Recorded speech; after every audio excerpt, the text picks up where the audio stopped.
My mother died when I was 3, and she filled a void in my life.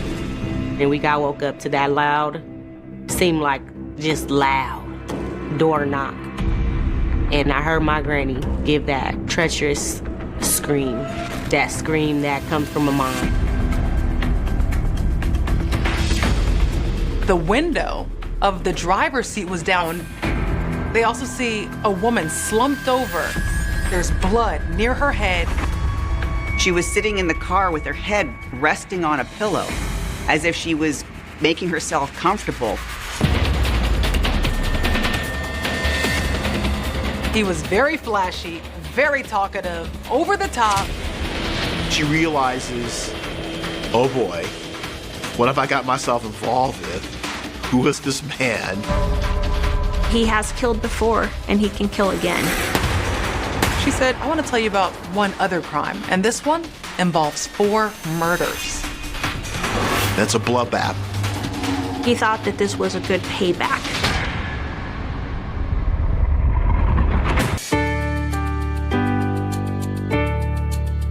The small, quiet community of LaHabra sits half an hour southwest of Los Angeles. It's 7.1 square miles. It has industrial areas, commercial areas, and residential areas. It's basically a family community, and it has every single food restaurant you can imagine. People grow up in LaHabra and they stay in LaHabra. Around 5:45 a.m. on Wednesday, November 12, 2003, a group of workers report for a job at Morgan Metals, located in a LaHabra industrial park. They saw a car backed in. There wasn't a car that they recognized as belonging to one of their employees, so that seemed out of the ordinary to the workers. The window of the driver's seat was down. They also see a woman slumped over. But the craziest thing was there's blood near her head and she's on a pillow, and the car is still running. One of the managers walks over to have a look at this car. He looks and sees this woman in the front seat and sees blood, and immediately determines that this person appears to be dead, and he's the one that calls the police. And the EMTs came and checked her and determined that she was in fact deceased. And that's when they saw at least 1 gunshot wound. The first question that comes up is, was this a suicide?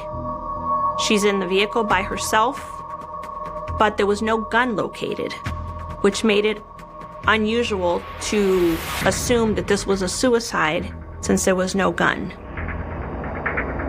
So by the time the police got there, they knew they were dealing with a homicide and a gunshot wound victim. They needed to identify her, so they saw that she had a purse. Inside that purse was still her wallet, and in the wallet they found her ID. It said that she was 22-year-old Anika Edmondson of Compton, California. There are so many questions here because not only is this an industrialized area, but it's really an isolated area, and it's kind of the perfect place to dump a body. The possibilities were endless. They just didn't know. Anika Edmondson was born on June 6, 1981. She was raised in Compton, California, by her mother and a tight-knit extended family. Anika, AKA Nika is what we all refer to her as, was a daughter of 4. The youngest, the baby girl. Going down the line, there was another sibling after her, so she finally became a big sister.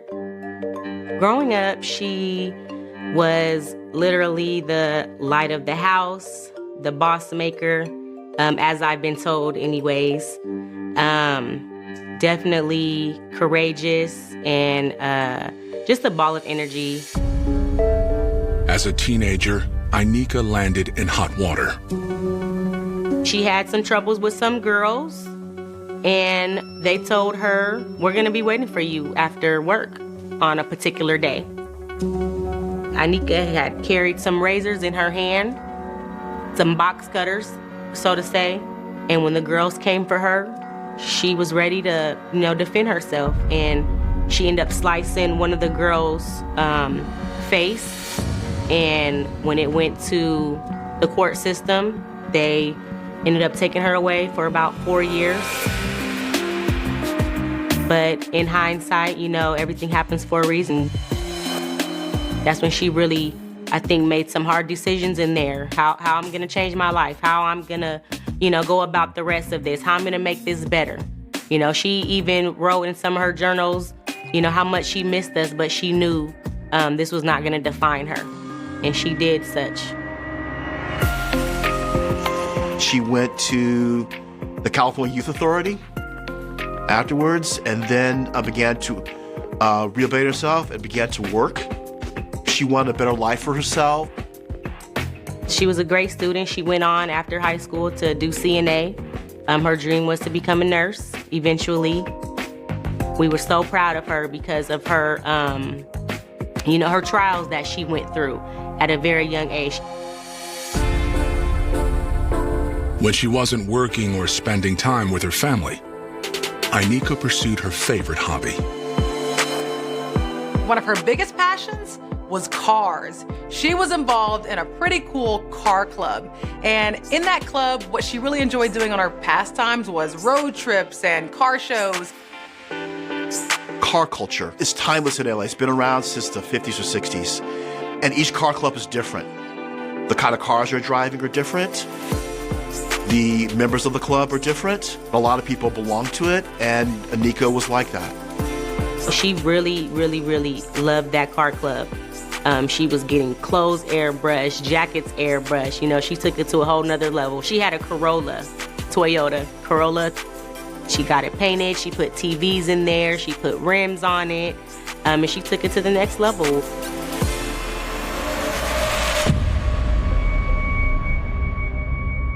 But on November 12, 2003, Inika lies dead inside her treasured Corolla with at least one gunshot wound to the head.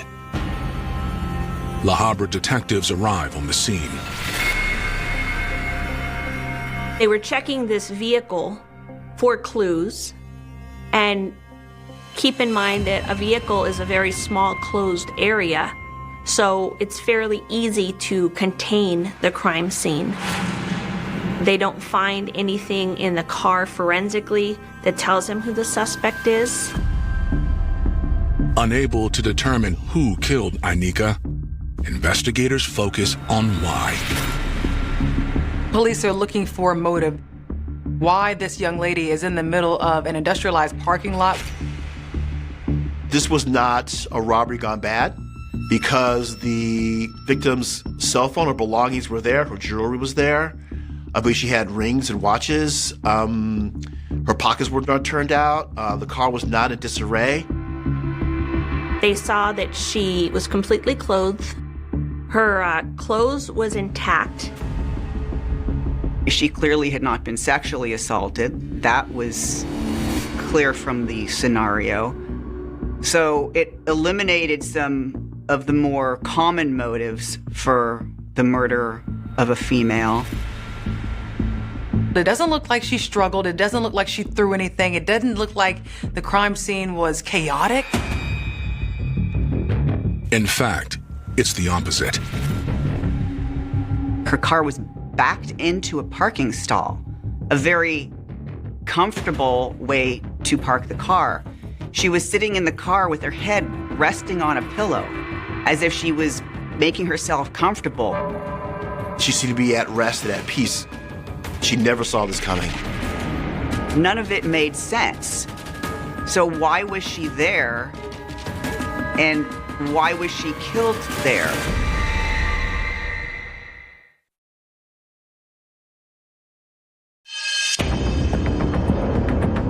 After finding few clues at the crime scene, investigators released 21-year-old Inika Edmondson's body to the medical examiner for autopsy. Detectives head to the address listed on Inika's driver's license. And that early morning, we got woke up to that loud, seemed like just loud. door knock. And I laid in her bed and I heard my granny give that treacherous scream. That scream that comes from a mom.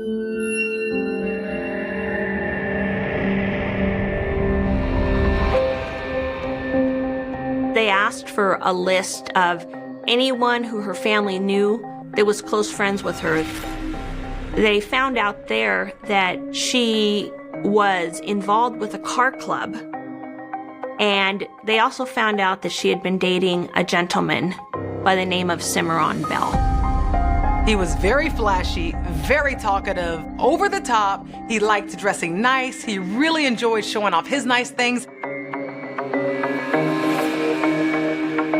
Simi funded his expensive tastes with profits from a cleaning company he owned and operated. With his janitorial business, he would go into these businesses after hours and clean the business. But Ainika's mother tells them she wasn't impressed by Simi's flashy clothes and fancy cars. You know, he would pick her up, he would not get out the car, he would stay across the street. Nobody ever met him. You know, again, he never showed his face. Back at the station, investigators look at the cell phone collected from Ainika's vehicle. One of the last phone calls that Ainika Edmondson made was to a person that they understood to be her boyfriend. And that was to Cimarron Bell, known to his friends as Simi.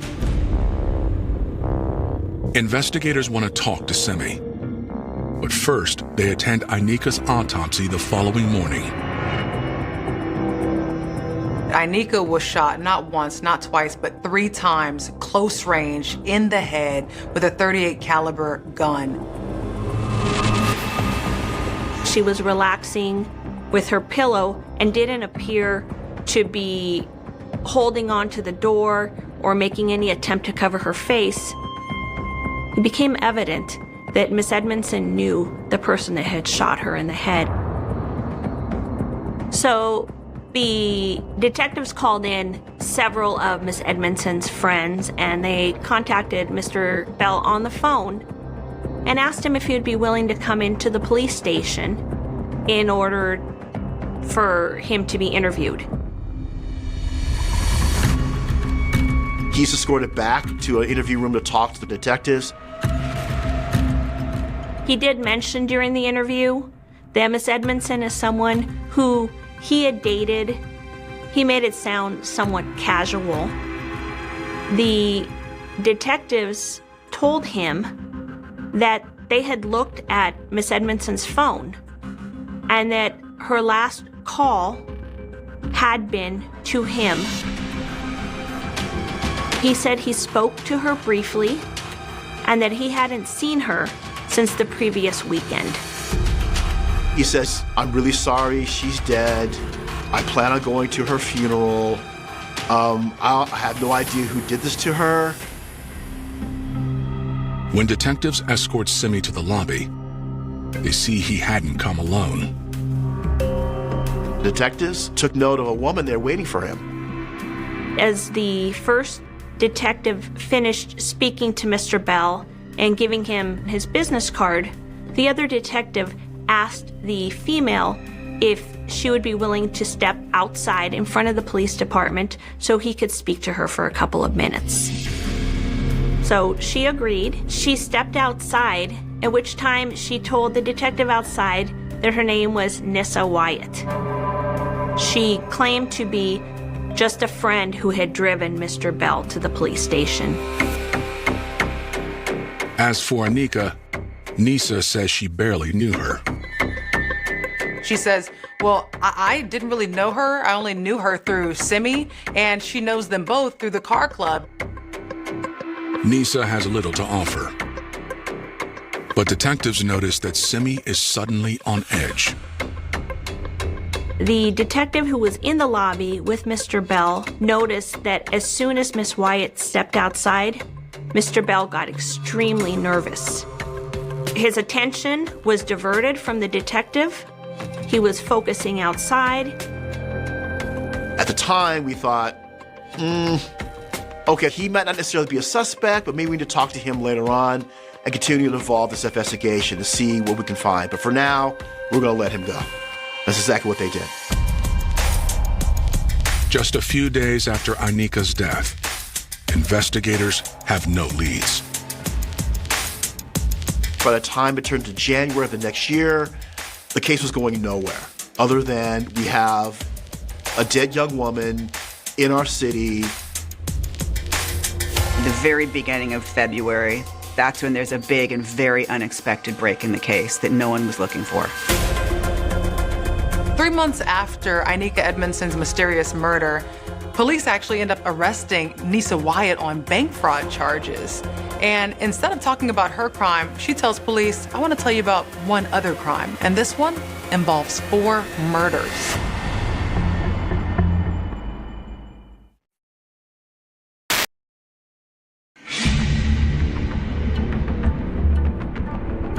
Three months after Ainika Edmondson is shot to death in a LaHabra parking lot, 25-year-old Nisa Wyatt is arrested on fraud charges. Nisa Wyatt got arrested by the feds for what was really some pretty ticky-tacky credit card fraud that she got involved in at her workplace. Nisa, she was working for a big box store. She was allowing people that she knew to come in with fraudulent credit cards to buy merchandise this way or return merchandise that way. She would get a kickback from them. But Nisa wants to talk about something more serious. The information that she had to offer involved the death of 4 different people. And Ms. Wyatt said that she had specific details about these homicides that she was willing to share about a person she was dating. And she didn't ask for any special favors. She did not ask for her case to be dismissed. She told the detectives she was very scared of him. In return, she wants protection for her family. And when she reveals the name, it's a name police have heard before, Cimarron Bell. Nisa says that she lied when she told police back in November that she and Simi were just friends. Miss Wyatt said that Mr. Bell was married, but also had a couple of girlfriends, and that both Ainika and Miss Wyatt were his girlfriends. But according to Nisa, Simi and Ainika also had a business relationship. With his janitorial business, he would go into these businesses after hours and clean the business, but he wasn't just cleaning them, he was cleaning them out of checks. He had Ainika open a joint bank account with him and herself in the name of a business, and then deposit the checks through that account, wait for the check to clear, and then take the money out before the bank has an opportunity to find out that it's a stolen check. But one day, it went wrong. One of the cashier's checks that he had given to one of his business associates was reported stolen. And the first thing that came to mind was that Miss Edmondson must have turned on him so that she would be the only person able to retrieve money from that account. And that made him angry. Nisa says Simi also believed Ainika was spreading rumors about their relationship. She was telling people that she and Mr. Bell were going to become exclusive and that he had shopped for a ring. And that upset him because he said that wasn't true. According to Nisa, Simi told her he was going to get Ainika out of his life permanently. He needed to kill her in his view because this information was in the street and it might get back to his wife. Nisa says she asked Simi to give Ainika a second chance. Miss Wyatt had asked Mr. Bell to give her some time so that she herself could confront Miss Edmondson. She told him, just let me talk to her first. But on the night of November 12th, Nisa realized she wouldn't get the chance. Mr. Bell called Nisa to his home. And she came there, and he was in all black.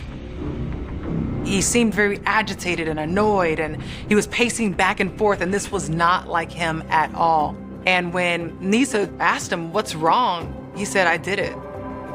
I killed her. And she said, killed who? He said, I killed Ainika. And she did not believe him. And he said, I have to show you something. According to Nisa, they hopped in her car and he directed her to the parking lot of Morgan Metals in LaHabra. And he says, look. And so Nisa looks beyond him to her right and sees what she recognizes being Anika's car there. And it's back into a stall. There's a sticker on Anika's car, which Nisa recognizes as belonging to her. And then she realizes that Mr. Bell's telling her the truth. Simi told Nisa he'd asked Ainika to meet him there so they could go to a hotel. She was waiting for him when he arrived. She is not suspecting trouble, right? She's backed into a parking space. She's got her pillow out to rest. She's got music playing. Her cell phone's in her lap. She's comfy cozy. He walked up the car and he told her, I have to get my cell phone in the car. I've left it behind. I need to have that before we go off together. And he kissed her. He walked to his car, he put some gloves on, came back with a revolver, and shot and killed Miss Edmondson.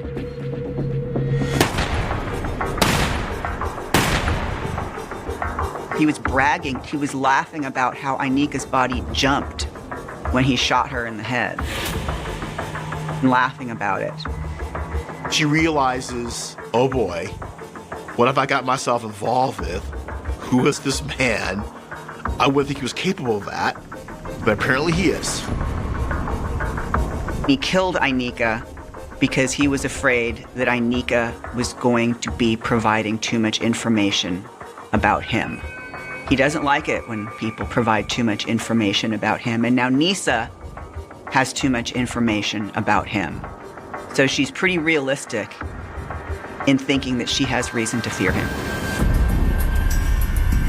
For the next 3 months, Nisa stayed in the relationship out of fear, unaware of what lay ahead. Ainika Edmondson's murder was just the first murder. Nisa had no idea that there would be more to come.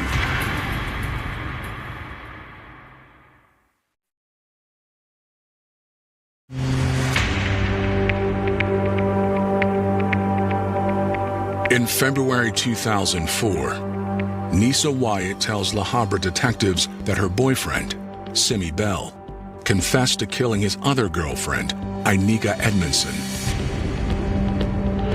At this point, she's in fear for her life because she knows if Simi killed Ainika, then she could be next. Nisa tells investigators that about a month ago, Simi started feeling the loss of the fraud scheme he and Ainika had been running together. He can't meet his expenses, his bills. Car payments, all the cars he has. The money's dried up. He needs more.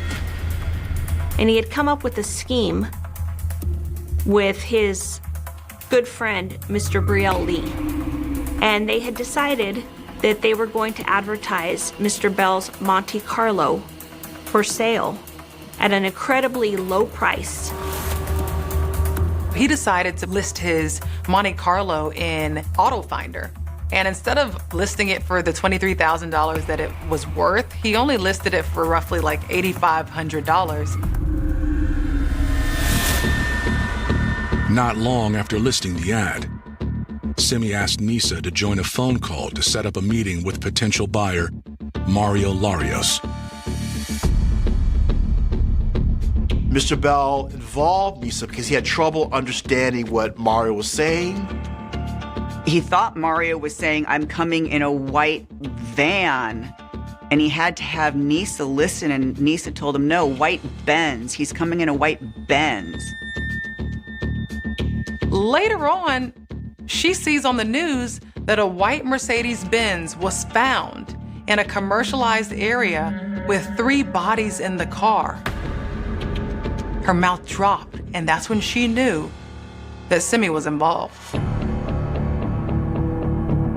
Investigators are familiar with the case. On January 30th, 24-year-old Mario Larios was found dead, along with his cousin, 26-year-old Fernando Pina, and a friend, 23-year-old Edgar Valle. All 3 men were inside the Mercedes parked behind a La Miranda strip mall. The white Mercedes-Benz has blood all in the back seat, as well as 2 bodies wrapped up in plastic. In the trunk is a 3rd body, no plastic at all. And when they do the autopsy report, 2 of the men were shot with a .38 caliber gun, and the other man, a .357. Nisa confronted Simi about what she'd seen on the news. And that's when he confessed, and he says that he initially invited them to a gas station. He says, "Follow me back to the house and we'll do our deal there." They follow him back to the house, and that's when he and a friend were waiting.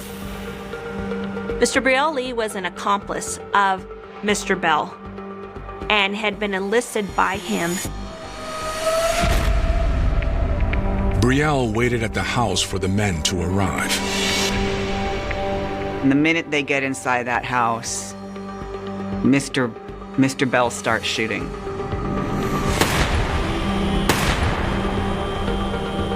Mr. Lee is also lying in wait inside that house with the 2nd gun. Simi fatally shot Edgar. His next shots left Fernando and Mario wounded.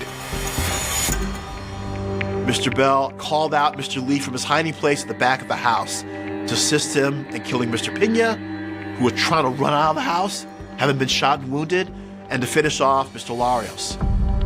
Mr. Lee was his willing sidekick. But when the moment came to do the shooting, it looks like Mr. Lee was not entirely sure of himself. Simi ended up taking a gun, holding it to Brielle Lee's head, and said, "If you don't do it, I'm gonna shoot you." So this forced Brielle Lee to get involved and shoot. Brielle fired the fatal shot at Mario, while Simi took out Fernando. They take their wallets, take their cell phones, take everything of value, bracelets, watches, everything off their bodies, okay? They go through the wallets and see that it's only a certain amount of cash in Mr. Larios' wallet. It's about $3,000. Brielle pulled the Mercedes into the garage. They put one of them in the trunk, and they put 2 of them inside, wrapped in plastic, and then they drove the vehicle to an empty parking lot in the city of La Mirada, and they walked away from the vehicle.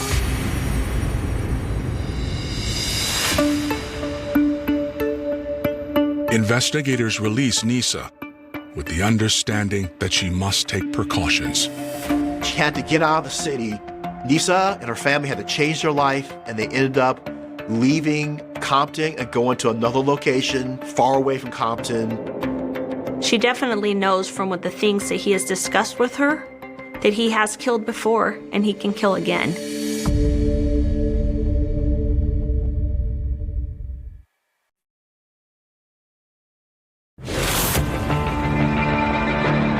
After questioning, LaHabra investigators release Nisa Wyatt, former associate of now quadruple murder suspect Simi Bell.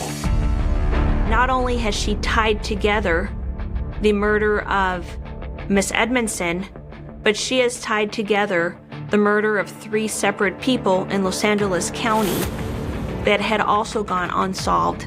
And at this point, there's no reason for any detectives to believe that the murders in 2 different counties are related in any way. except for the fact that Nisa has important details about these homicides. Detectives look into her claims about Bell's involvement in the murders of Mario Larios, Fernando Pina, and Edgar Valle. When they do the autopsy report, 2 of the men were shot with a .38 caliber gun and the other man a .357. Police quickly realize this lines up with Nisa's story because she says that Simi told her he shot 2 of the guys. He had a .38 caliber gun. She also says that Brielle Lee shot 1 of the men. He had the .357. So this lines up with her story. A check of Mario's cell phone records also backs up her story. They checked the phone belonging to this victim, and they saw that the last number he had dialed was the phone number that belonged to Mr. Bell. Something Mario and Inika have in common. It seems too coincidental that you have separate murder victims who have cell phone numbers that show that the last person they called prior to their death was Mr. Bell. On Friday, February 12, 2004, detectives obtain a search warrant for his home. The search warrant allowed the detectives to bring a forensic crime lab in. They began looking for evidence anywhere in the house. It was a small, modest home, but the inside looked very nice. The walls were freshly painted.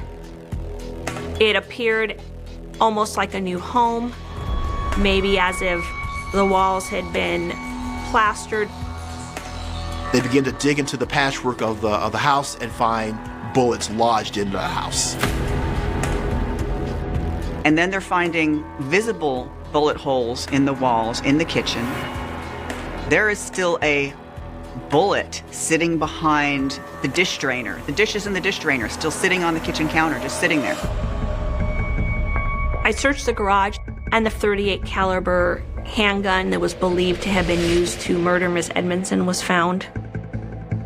I searched one of the bedrooms, and I found contracts that showed a business relationship with Morgan Metals in LaHabra. Morgan Metals, the very location where Inika was killed, which is why he chose it. He knew it was a place no one would see the murder occur. And this is the same area that he told police he'd never visited. Following the search, Simi is arrested. They see his 2001 Monte Carlo and they pull him over, and that's when they search the car. They find the .357 gun. Investigators believe they now have both murder weapons. The Rome was found in the garage. The other one with the .357 was in the Monte Carlo. Police took Mr. Bell to the police station. They began to tell him, you've been accused of 4 murders, one involving Inika Edmondson, the other involving 3 men, and the 3 men were killed in your house. And Mr. Bell stares ahead and puts his head in his hands and begins to cry. And says nothing after that. Nothing to say. The following day, police pick up Simi's alleged accomplice in the triple homicide, Brielle Lee. Mr. Lee is arrested, and he is taken out of the police station, and he is, I wouldn't call it forthcoming, but he's more verbal than Mr. Bell, and he begins to tell the police officers a series of lies. Brielle just kept talking, and he kept changing his story. He changed his story a lot. Both Simi and Brielle plead not guilty. As for Simi, prosecutors plan to seek the ultimate punishment. A case of that magnitude, you're seeking the death penalty. We're talking about 4 murders. It was very clear that if Mr. Bell didn't like somebody that was infringing on his lifestyle or threatened to expose him, Mr. Bell's plan was to get payback.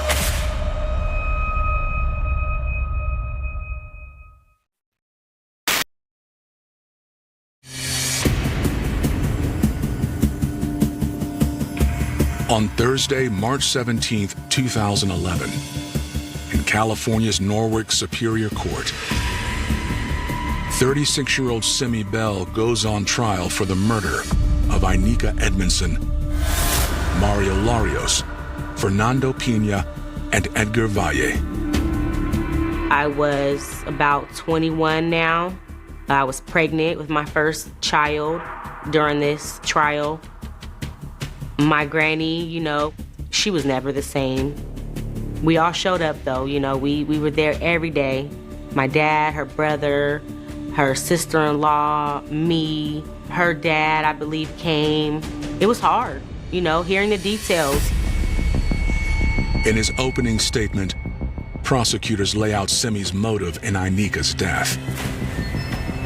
You have his girlfriend who he was working with, and she was cool until he felt like she was in the way. He felt like she was taking money out of his pocket, and he felt like she needed to pay with her life. According to the prosecutors, Simi's motive in the triple homicide was both greed and revenge. He wanted to target buyers from a specific ethnicity because he felt that people from that culture had ripped off a lot of other people, so he thought that this was a good payback. Cimarron Bell is a stone-cold psychopath. He had no intention of ever selling them. He was just going to kill them and take the money. Prosecutors present overwhelming evidence. The forensic examination of the firearms tied them both to Inika Edmondson's murder as to the Rome, and then the Rome was also used to kill the individuals in the triple murder, and the .357 was used to kill Mario Larios. There is DNA in this house, huge quantities of DNA that is absolutely 100% matched to the victims at mathematical exclusion rates that are astronomical. Their star witness, Nisa Wyatt, takes the stand. This was essentially a story of payback, but he didn't see another payback coming, and that was from his other girl, Nisa. She was the backstory and motive, which was very interesting and very helpful for our understanding of why the crimes happened. Simi's attorneys take aim at Nisa's testimony. The defense attacks her credibility. They actually accuse prosecutors of making a deal with the devil. They basically told the jury, you can't believe a word out of Nisa's mouth. But the jury sees things differently. It's Nisa's testimony that ultimately forces Simi to pay the price for Inika's death, and he's found guilty of not one, not two, but all 4 murders. Mr. Bell was sentenced to death. That was the jury's recommendation, and the judge did impose a sentence of death. I mean, nothing ever makes it feel better, but it was definitely a relief. A relief for us, a relief for, us as a family, knowing that he was finally put away. On that day particularly, I can say we all gained a small amount of peace. At a separate trial, Simi's accomplice, Brielle Lee, is found guilty of the second-degree murder of Mario Larios. He's sentenced to 40 years to life in prison. The case comes to an end. But for Inika's family, the loss lingers. Life was just too short for her. And if I could tell her one thing, it would simply be thank you. Thank you for being who I needed at that time. My mother died when I was 3, and she filled that void for me. She filled a void in my life that nobody could ever have filled. She encouraged me to keep going. She taught me some of my most precious life lessons that I hold on today as a 34-year-old married woman and mother of 3.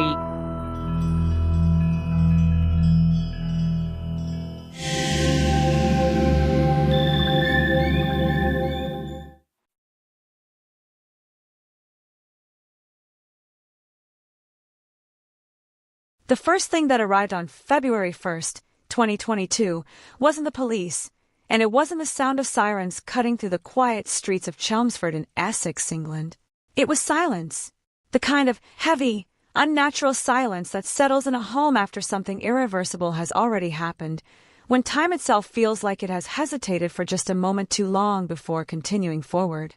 Inside a modest residential building, behind a closed door that would later become the center of a murder investigation, a young life had already been extinguished in a way that defied easy comprehension. Her name was Ashley Wadsworth, 19 years old, from British Columbia, Canada, a girl who had crossed an ocean not for adventure, not for escape, but for love. And love, in this case, had become the final destination of a journey she could never return from. To understand how a story like this begins to unravel, you have to step backward before the violence, before the panic, before the moment everything broke apart, and into the fragile architecture of trust built between two people who first met not in person, but through screens, messages, and the strange intimacy of digital connection. Ashley met Jack Seppel when she was still a teenager, an age where emotions often feel infinite and certainty feels like something you can build your entire future on if you just believe hard enough. Their relationship grew across distance, time zones, and years of virtual communication, existing in a space where reality is partially imagined and partially filled in by hope. For Ashley, who was described by those who knew her as quiet, gentle, and reserved, this connection became something deeply personal, almost sacred in its consistency. While others her age were navigating the shifting uncertainties of adolescence, she was building a bond that felt stable, even if it existed primarily through messages and calls. Jack Seppel, older and physically distant in England, became a constant presence in her emotional world, a person who represented not just romance, but the idea of a future that was waiting on the other side of commitment. Over time, what began as digital companionship transformed into something far more serious, something that demanded real-world decisions. And so, in late 2021, Ashley made a choice that would define the final chapter of her life. She left Canada and flew across the Atlantic to begin living with him in Chelmsford, Essex. It was a decision shaped by belief, by emotional investment, and by the conviction that love, once proven over years of distance, could survive the transition into physical reality. But reality has a way of revealing details that screens never show. Once Ashley arrived in England, the dynamic between the two began to shift in ways that were not immediately visible to the outside world, but increasingly felt within the walls of their shared space.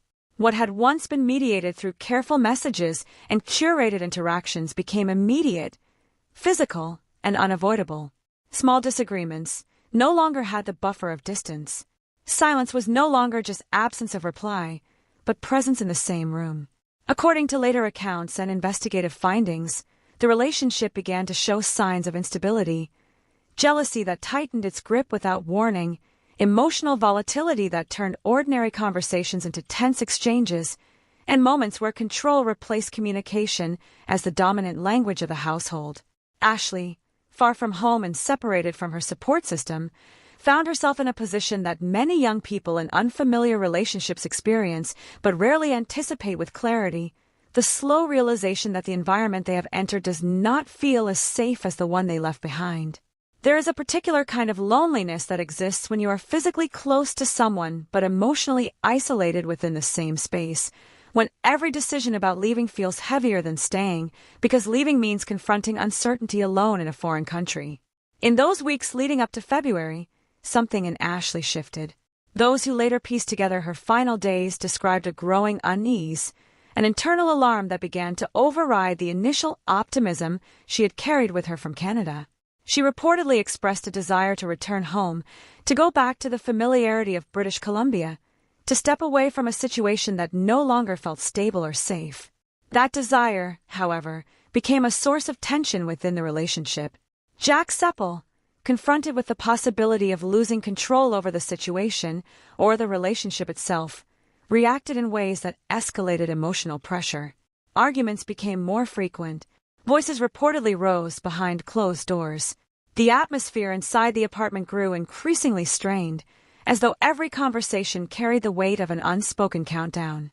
Neighbors would later recall hearing shouting from within the residence, fragmented sounds of conflict that disrupted the normal rhythm of the building but were not, at the time, fully understood in their significance. In many domestic violence cases, the outside world often hears pieces but never the full picture, and what was happening behind that door was no exception. To those outside, it may have sounded like conflict. To Ashley, it was becoming something far more suffocating. Fear, once subtle, began to take shape as something more defined. The idea of leaving England and returning to Canada was no longer just a thought. It was becoming a plan, and plans in volatile relationships can sometimes act as catalysts for escalation. The gap between intention and reaction narrowed dangerously. In the final days before February 1st, the emotional temperature of the household had reached a critical point. There were indications of heightened tension, moments where Ashley's discomfort was no longer private but expressed outwardly, and moments where Jack's responses reportedly reflected an inability to regulate his emotional state when faced with the prospect of separation. It is in these fragile intersections of fear, dependency, and control that many domestic tragedies begin to form their final shape, not as sudden explosions, but as accumulations of unresolved pressure. On the night of the incident, inside the bedroom of that Chelmsford apartment, the situation reached its irreversible conclusion.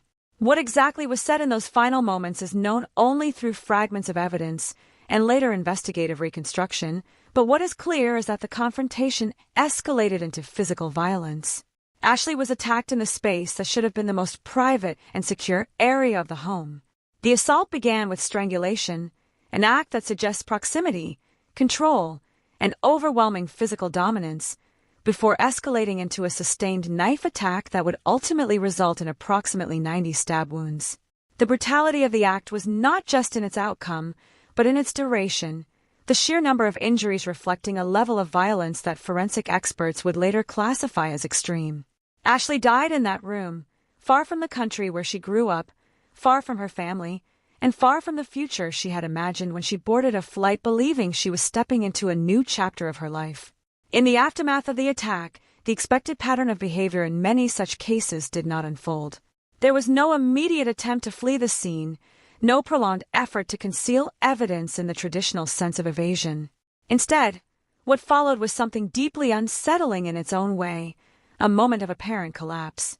Jack Seppel recorded a video on his phone in which he acknowledged what had happened, with Ashley's body visible in the background, and expressed a form of emotional breakdown that would later be scrutinized by investigators and the court. In that video, he reportedly admitted to killing her and expressed remorse, while also indicating that he had contacted authorities himself. This behavior added another layer of complexity to the case, challenging simple narratives of calculated intent versus impulsive breakdown, and instead placing the focus on a volatile psychological state that had culminated in irreversible harm. When police arrived at the scene, they were confronted with the reality of the situation and immediately took Jack into custody. The weapon was recovered, the apartment secured, and the early stages of what would become a formal homicide investigation began to take shape. But long before the legal process would unfold, before courtrooms and sentencing, before public statements and media coverage, there remained the quieter, more devastating truth of what had been lost. A 19-year-old girl who had crossed continents in pursuit of love, only to find herself trapped in a situation that ended in violence she could not escape. The hook of this case is not only in its brutality, but in its familiarity, because beneath the specific details lies a broader pattern that repeats in different forms across different places: the vulnerability of emotional trust when it is built across distance, the difficulty of recognizing control when it is disguised as affection, and the moment when hope collides with reality in a way that cannot be undone.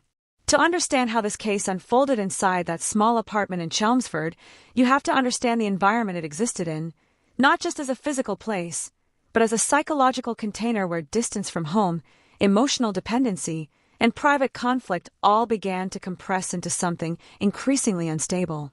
Chelmsford itself is not a city defined by violence or chaos. It is, in many ways, a typical English town in Essex, shaped by residential streets, modest housing blocks, local shops, and a quiet rhythm of daily life that rarely suggests the possibility of tragedy lurking behind closed doors. For most residents, life moves in predictable cycles: work, school runs, errands, conversations with neighbors that stay comfortably on the surface. It is precisely this normality that makes cases like Ashley Wadsworth's so unsettling, because nothing about the external environment signals what is happening internally within a specific household until it is already too late. The apartment where Ashley and Jack lived was part of this ordinary landscape, a place that would not stand out to anyone passing by. From the outside, it was simply another residence among many, a structure designed for temporary stability rather than permanence. Inside, however, the space quickly became the entire world for two young people attempting to define their relationship in physical form after years of digital connection. There is a psychological shift that occurs when an online relationship becomes cohabitation. The imagination, which once filled in gaps with idealized versions of a person, is forced to confront the full presence of another human being, complete with habits, moods, silences, and imperfections that cannot be filtered or edited. For Ashley, this transition meant moving from a relationship experience through distance into one experience through constant proximity, where emotional signals were no longer delayed by time zones or screens, but immediate and unavoidable. Before she arrived in England, Ashley's understanding of Jack had been shaped largely through long-term communication. Over the years, a sense of familiarity had developed, one built not on physical interaction but on sustained emotional exchange. This kind of connection can feel deeply intimate because it allows individuals to present themselves in ways that are carefully curated yet emotionally resonant. In that space, trust grows through consistency rather than physical experience. When Ashley boarded her flight from Canada, she was not entering the unknown in her mind. She was stepping into a version of familiarity that had already been emotionally rehearsed countless times. The expectation was not discovery, but continuation. Chelmsford, however, did not carry the emotional language of that digital past. It was a place defined by immediacy. Weather was not described through messages but felt through skin. Silence was not a pause in conversation, but a shared physical presence in a room. Daily life required negotiation of space, time, and emotional reactions in real time. In such conditions, relational dynamics often reveal themselves more clearly, sometimes gently, sometimes harshly. According to later understanding of the relationship, this period marked the beginning of visible strain between Ashley and Jack, though at the time it would not have been framed so explicitly by either of them in public terms. What emerged within the apartment was a pattern that has been documented in many cases of domestic escalation, emotional intensity that fluctuated between closeness and conflict. Moments of connection could be followed by sudden disagreements, not necessarily over singular dramatic events, but over accumulated tension that found expression in everyday interactions. When two people share a confined living space, even small disagreements can feel magnified because there is no true separation point where emotions can reset. The room itself becomes part of the conflict, absorbing every word, every silence, every gesture. For Ashley, the emotional geography of this space was complicated further by her physical separation from home. She had left behind not just a country, but a network of familiarity, family, friends, cultural comfort, and the subtle reassurance of knowing how to navigate everyday life without explanation. In Chelmsford, she was adapting not only to a relationship, but to an entire environment that was not her own. This kind of displacement can intensify emotional reliance on a partner, especially when that partner is also the primary point of social contact. In such conditions, the relationship can begin to carry an uneven weight, where one person becomes both companion and environment, both emotional support and source of conflict. Reports and later accounts suggested that within this period, tensions in the relationship became more pronounced. Jealousy and control, whether expressed directly or indirectly, began to shape interactions. These dynamics are often not immediately recognizable from the outside because they do not always appear as overt acts. Instead, they can manifest through tone, through restrictions on movement or communication, through emotional reactions that gradually influence behavior. Over time, these patterns can narrow a person's sense of autonomy without a single defining moment that clearly marks the shift. Ashley's growing discomfort, as later understood through investigative context, suggests that she began to reassess the situation she had entered. The idea of returning to Canada indicates a psychological turning point, where the initial expectation of stability gave way to a recognition that something within the relationship no longer felt secure. This is a critical stage in many domestic violence cases, not because leaving is always imminent, but because the internal realization of unsafety often precedes external action by a significant emotional margin. The decision to leave, especially when living abroad, is rarely simple. It involves financial considerations, logistical planning, emotional conflict, and often fear of how the other person will react. Within the apartment, this growing internal shift reportedly coincided with increased friction. Conversations that might once have been resolved easily began to escalate more quickly.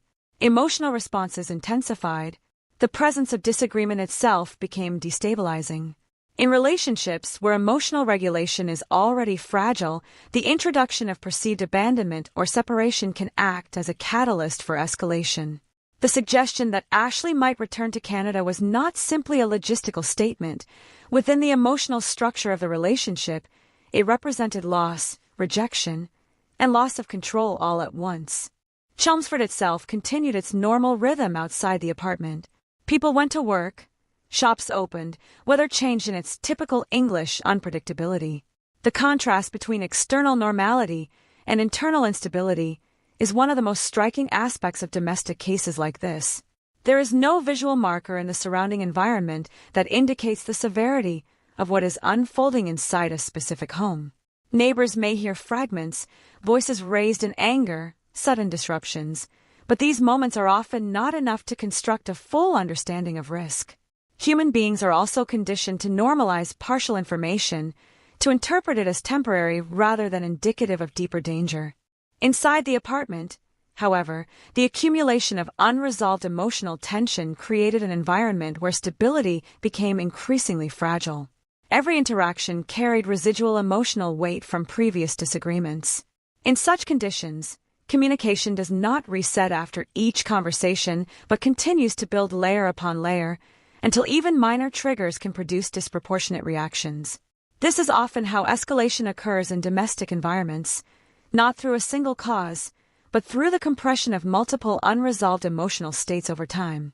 Ashley's position within this environment was further complicated by isolation. Being in a foreign country reduces access to familiar support systems. Friends and family are no longer physically present, and communication becomes mediated through time differences and distance. While technology allows for contact, it does not fully replace the immediacy of physical presence. This creates a situation where emotional support exists, but at a reduced intensity, often insufficient to counterbalance the immediacy of lived experience in the environment where the individual is physically located. Jack's position within the relationship, as later interpreted through investigative and judicial findings, reflected a different set of emotional dynamics, particularly around control and emotional regulation. In relationships where dependency becomes central, the fear of separation can manifest as heightened emotional responses. These responses may not always be rationally controlled, especially when combined with other destabilizing factors such as substance use or pre-existing behavioral instability, as was later suggested in the case context. As February approached, the atmosphere within the apartment had shifted from initial optimism to something more strained and uncertain. The idea of a shared future, which once may have felt concrete during the early stages of the relationship, began to fracture under the weight of real-world interaction. Instead of a stable partnership forming through cohabitation, the relationship appeared to enter a phase of increasing volatility. Emotional exchanges became less about resolution and more about reaction. Yet even in this period, there is no simple external sign that would have clearly predicted the exact outcome. Domestic environments rarely present themselves in a way that clearly signals impending tragedy. Instead, they are defined by ambiguity, by moments that could be interpreted in multiple ways depending on perspective. What feels like tension to one person may feel like conflict resolution to another. What feels like fear internally may appear externally as disagreement or adjustment. The apartment in Chelmsford remained physically unchanged throughout this period. Walls did not shift, rooms did not alter, furniture remained in place. And yet the psychological meaning of the space transformed significantly for those inside it. A home, in the most basic sense, is meant to provide stability, but in this case, it became the stage upon which emotional instability gradually concentrated. The difference between a shared living space and a psychologically safe environment is not architectural but relational. It is defined not by walls, but by the emotional dynamics that occur within them. By the time the final days arrived, the environment inside that apartment had already undergone a transformation that was not visible from the outside. What remained was not a sudden collapse of normality, but the final expression of a process that had been unfolding over time, shaped by emotional dependence, isolation, escalating tension, and the absence of external intervention strong enough to interrupt its trajectory. The setting itself did not cause what happened, but it contained it, absorbed it, and ultimately became the silent witness to its conclusion. Ashley Wadsworth was 19 years old, but those who knew her often described her in a way that made age feel like an incomplete measure of who she was. There are people who move loudly through life, leaving strong impressions wherever they go, and then there are people like Ashley, whose presence is quieter, more contained, but no less meaningful to the small circle of those who truly see them. She came from British Columbia, a place defined by wide natural landscapes, cold air that carries a kind of clarity, and communities where familiarity often stretches across years rather than moments. In that environment, Ashley was known as someone gentle, reserved, and deeply thoughtful. She was not the kind of person who sought attention or dominance in social spaces. Instead, she observed, listened, and maintained relationships with a kind of steady sincerity that made her trusted by those around her. Her life before the events in England did not appear, on the surface, to contain the kind of instability that would later define her final chapter. Friends and family described her as soft-spoken, someone who preferred meaningful connection over large social circles. She was not isolated in a dramatic sense, but she lived within a quieter emotional world, one where trust was built slowly and relationships carried significant weight once formed. In many ways, this emotional style made her particularly vulnerable to the intensity of long-distance connection, where emotional consistency can feel like proof of something real, even when physical presence is absent. Ashley's connection with Jack Seppel began during her teenage years, a period of life where identity is still forming and emotional experiences often feel more absolute than they are. Meeting through online platforms, their relationship developed in the digital space first, where communication is continuous but filtered, and where distance can create a kind of emotional idealization. Over time, the two maintained contact across years, building a relationship that existed through messages, calls, and shared digital presence. For Ashley, this connection became a central part of her emotional world. It was not just a casual relationship, but something that gradually became intertwined with her sense of future possibility. There is a particular psychological dynamic that can form in long-distance relationships that begin at a young age. Without physical cohabitation, much of the relationship is constructed through narrative and emotional interpretation rather than shared daily reality. Each person fills in the gaps of the other's life with imagination, assumptions, and selective disclosure. Over time, this can create a version of the relationship that feels stable and deeply bonded, even though it has never been fully tested in the conditions of ordinary, shared living. For Ashley, this long period of emotional investment contributed to a sense of certainty about the relationship's direction. The idea of eventually being together physically was not a sudden decision, but a continuation of something that had already existed for years in another form. When she made the decision to leave Canada and move to England, it was not framed in her mind as a leap into the unknown, but as the realization of something already established. The journey across the Atlantic was, in her perspective, the transition from distance to presence, from waiting to finally living the life that had been emotionally constructed over time. This is an important distinction, because it shows how powerful long-term digital relationships can become when they are sustained without interruption. They do not feel artificial to those inside them. They feel accumulated, meaningful, and real. Those close to Ashley did not necessarily perceive her decision as reckless in a simplistic sense. Instead, it was understood as an emotionally significant step, one that she believed in deeply.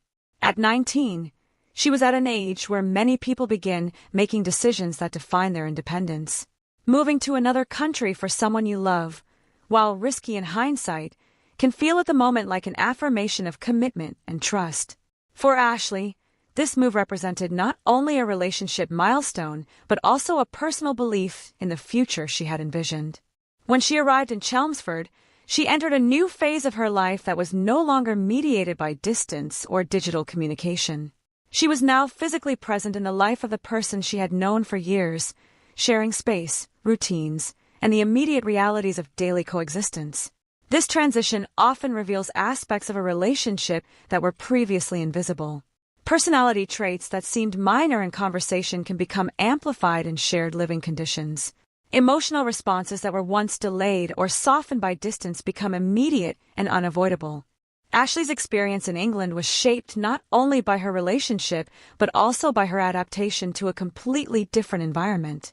She had left behind the familiarity of Canadian life, including her support network, her cultural context, and the subtle comfort of knowing how to navigate everyday interactions without effort.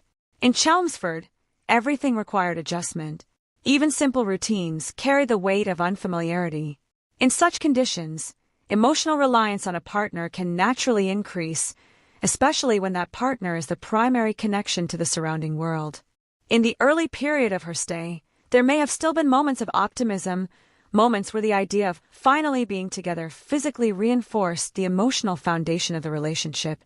But as time progressed, the reality of cohabitation introduced pressures that the long-distance phase had never fully exposed. Daily life does not exist in highlight moments.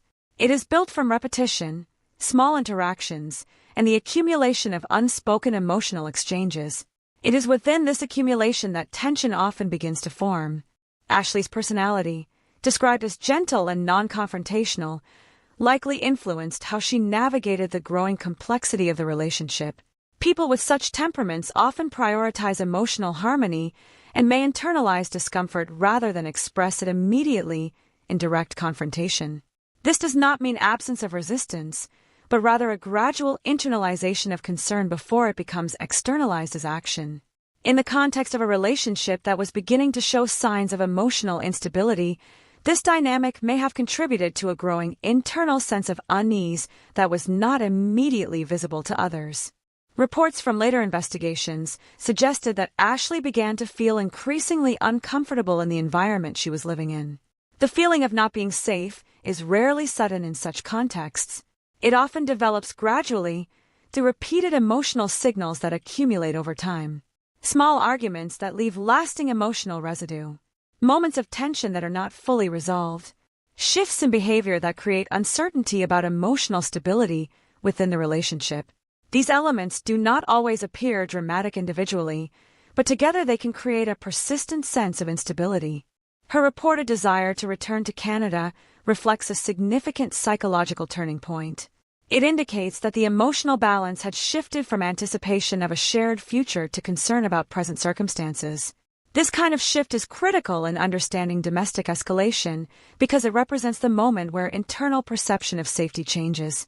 Once that perception changes, every interaction within the environment is interpreted differently, often with heightened sensitivity to emotional cues. Ashley's position was further complicated by distance from her family. In situations where individuals are geographically isolated from their support systems, decision-making becomes more complex. The process of leaving a relationship is not simply emotional but logistical, especially when international travel, financial independence, and physical relocation are involved. This complexity can create delay between recognition of discomfort and action taken to address it. During that delay, emotional tension within the relationship can intensify. At the same time, Jack's presence in her life had become not only romantic but central to her daily existence in England. This creates a psychological structure where the relationship is both the source of comfort and the source of distress, which can make emotional decision-making extremely difficult. The same person who represents familiarity and connection is also the one through whom instability is experienced. This duality is one of the most challenging aspects of emotionally dependent relationships. As February approached, Ashley's emotional world was likely defined by contradiction. On one side, there was the history of years spent believing in the relationship. On the other side, there was the immediate lived experience of discomfort and concern. These two realities can exist simultaneously for a period of time, creating internal conflict that does not resolve easily. It is within this space of contradiction that many people struggle to make decisions, especially when the external environment does not offer clear pathways of support. Ashley Wadsworth's story, at its core, is not defined solely by its tragic ending, but by the emotional journey that preceded it. It is a story of a young woman who formed a deep emotional bond across distance, who made a significant life decision based on long-term trust, and who entered a new environment with hope that gradually became complicated by lived experience. Her character, as described by those around her, was not one of recklessness but of emotional sincerity, a person who believed deeply in the authenticity of the connection she formed. The tragedy of her case lies in the collision between emotional belief and physical reality, between the version of a relationship constructed over years of distance and the version that emerged under the pressure of cohabitation. In that space between expectation and experience, Ashley's final chapter began to take shape, not as a sudden rupture, but as a gradual accumulation of emotional weight that would ultimately lead to irreversible consequences. By the time February 1st, 2022 arrived, there was nothing externally remarkable about the day in Chelmsford. It was a winter day in England, the kind of day where the sky remains low and gray, pressing down on rooftops and streets with a quiet heaviness that seems to dull everything beneath it. Life outside continued in its ordinary rhythm, unaware that inside one of the residential apartments, a sequence of events was unfolding that would end in irreversible violence. For Ashley Wadsworth, this day was not supposed to be the end of anything. It was part of a life she had recently chosen, a life she had traveled across an ocean to begin. But within the confined space of that apartment, the emotional tensions that had been building over time reached a breaking point that would permanently alter the trajectory of multiple lives. In the hours leading up to the incident, the environment inside the apartment was already charged with emotional instability. The relationship between Ashley and Jack Seppel had, according to later investigative findings, been deteriorating under the weight of repeated conflict and emotional strain. While the exact details of every conversation that took place that day remain known only through fragments of evidence and reconstructed timelines, the broader context suggests a pattern of escalating tension that had been developing over preceding weeks. This was not a sudden rupture from a state of calm, but rather the culmination of a process in which emotional control had become increasingly fragile. At the center of this instability was Ashley's growing desire to leave the situation and return to Canada. This intention represented more than just a logistical decision. It was a psychological shift, a reassertion of independence in a relationship that had begun to feel unsafe. For someone already living in a foreign country, far from family and familiar support systems, the decision to leave carries immense emotional and practical weight. It requires planning, communication, and most importantly, the ability to safely disengage from a partner who may not respond well to separation. In many domestic violence cases, this stage is recognized as one of the most dangerous moments because it introduces the possibility of loss of control for the other party. Within the apartment, this underlying reality created an atmosphere of heightened emotional sensitivity. Conversations that might otherwise have been routine became charged with implication. The idea of separation, once abstract, had become concrete. Ashley was no longer simply thinking about the relationship. She was reconsidering its continuation. This shift is often perceived intensely by the other partner, especially in relationships where emotional dependency or control dynamics are present. The perception of imminent departure can trigger reactions that escalate beyond verbal conflict. On that day, the apartment itself became a closed system, cut off from external moderation. There were no interruptions from outside life that might have diffused tension. No neutral space where emotions could be reset. Everything occurred within a confined environment where emotional responses could intensify without relief. In such conditions, the boundary between argument and crisis can become dangerously thin. At some point during the final interaction, the situation escalated from verbal conflict into physical violence. The exact sequence of words exchanged in those final moments has not been fully reconstructed in public detail, but what is known is that the confrontation moved into Ashley's bedroom, a space that should have represented privacy and safety, but instead became the setting for the final and most devastating act of the incident. It is within this enclosed space that the physical attack began. The assault itself involved multiple stages of violence. It began with strangulation, an act that requires close physical proximity and sustained force, indicating not only intent but also prolonged engagement with the victim during the act. Strangulation is particularly significant in forensic and psychological analysis because it reflects a level of control over the victim's ability to breathe, speak, and resist. It is an act that unfolds over time rather than occurring instantaneously, creating a window in which the situation continues to escalate. Following this initial phase, the violence intensified into a sustained knife attack.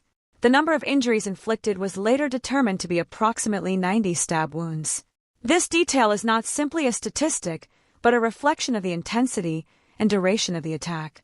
In forensic interpretation, such a number suggests repeated and forceful actions, far beyond what would be necessary to cause death. It reflects a state in which the violence continued well after lethal injury had already been inflicted. Ashley died within that room as a result of these injuries, primarily due to extensive blood loss. The combination of strangulation and repeated stabbing created a situation in which survival was not possible. The bedroom, which had once been part of an ordinary domestic setting, became the final physical space of her life. The transformation of a private room into a scene of fatal violence is one of the most haunting aspects of domestic homicide cases because it collapses the boundary between intimacy and destruction. What makes this moment particularly difficult to comprehend is not only the brutality of the act itself, but the sudden collapse of all prior expectations. There is no public record of any external intervention during the critical moments of escalation. No neighbor entering the apartment, no immediate disruption from outside forces. The violence unfolded within the closed system of the household, isolated from immediate interruption. After the attack, the behavior of Jack Seppel diverged from what might typically be expected in cases of attempted concealment or escape. Instead of fleeing the scene, he remained within the apartment. In a highly unusual development, he recorded a video on his phone in which he acknowledged what had occurred. In that recording, Ashley's body was visible in the background, and he reportedly admitted to having killed her. His demeanor, as later described through investigative references, reflected emotional distress and instability rather than calculated evasion. He also contacted emergency services himself, effectively initiating the arrival of law enforcement. This act introduced complexity into the interpretation of his mental and emotional state at the time. While some cases involve immediate attempts to destroy evidence or flee jurisdiction, this case presented a scenario in which the perpetrator remained on site and actively engaged with authorities. Such behavior can be interpreted in multiple ways, ranging from emotional collapse to disorientation following extreme violence. When police arrived at the scene, they were confronted with a completed crime scene rather than an ongoing incident. The apartment was secured, and Jack Seppel was taken into custody without resistance. The weapon used in the attack was recovered during the initial response. The video evidence on his phone, combined with the physical evidence within the apartment, immediately provided investigators with a clear indication of what had occurred. For first responders and investigators, scenes like this are not only procedural challenges but also emotional ones. They involve processing a situation where a young life has already been lost in a highly violent manner, while simultaneously securing evidence and establishing control over the environment. Every object within the space becomes part of a larger narrative that must be reconstructed later in detail. Outside the apartment, the world remained unchanged in its routine patterns. There was no immediate public awareness of what had occurred inside. Neighbors may have continued their day, unaware that one of the most severe domestic homicide cases in the region had just taken place within a nearby residence. This disconnect between internal tragedy and external normality is one of the most striking features of such cases. Life outside does not pause, even when life inside has ended. By the end of February 1st, the initial phase of the investigation had begun, but the emotional reality of what had happened was already fixed. A young woman who had crossed continents in search of love had been killed inside the home she believed would represent a new beginning. The incident itself was not just an isolated act of violence, but the final point in a chain of emotional and relational developments that had been building over time. What remained at this stage was not yet justice, nor explanation, but the stark reality of irreversible loss contained within the walls of a single apartment that had transformed from a shared living space into the center of a homicide investigation. When police first stepped into the apartment in Chelmsford, they were not entering a space of uncertainty about what had happened in the most basic sense. The situation had already been partially revealed through the actions of the suspect himself, but what remained was the full physical confirmation of a reality that no amount of prior briefing can truly prepare investigators for. The threshold between hallway and interior is often where cases shift from abstract reports into concrete trauma. Inside, the air carries a stillness that feels unnatural, not because it is silent, but because it has stopped participating in ordinary life. The bedroom where Ashley Wadsworth was found had become the center of everything. In forensic investigations, a bedroom is usually associated with rest, privacy, and routine human vulnerability. In this case, it had been transformed into something entirely different, a sealed environment where violence had reached its final form. The positioning of objects, the condition of surfaces, and the spatial arrangement of the room were no longer domestic details. They were evidence. Every visual element had to be treated as part of a timeline that needed reconstruction.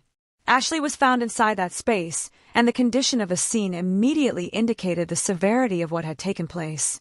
The physical evidence reflected a sustained and extreme level of violence, consistent with the later confirmed findings of strangulation, followed by multiple stab wounds. For investigators, the number of injuries is not just a shocking detail for public consumption, but a critical factor in understanding the nature of the attack. The intensity suggested prolonged physical engagement, repeated force, and a breakdown of any moment where the situation could have been interrupted or reversed. One of the most significant early discoveries was the presence of a mobile phone video recorded by Jack Seppel shortly after the attack. This piece of evidence changed the trajectory of the investigation almost immediately. In many homicide cases, investigators must rely on physical reconstruction and witness statements to infer intent and sequence. Here, however, there was direct audio-visual material that captured the aftermath in real time. The video reportedly showed Ashley's body in the background while Jack spoke directly to the camera, acknowledging what had occurred and expressing emotional distress.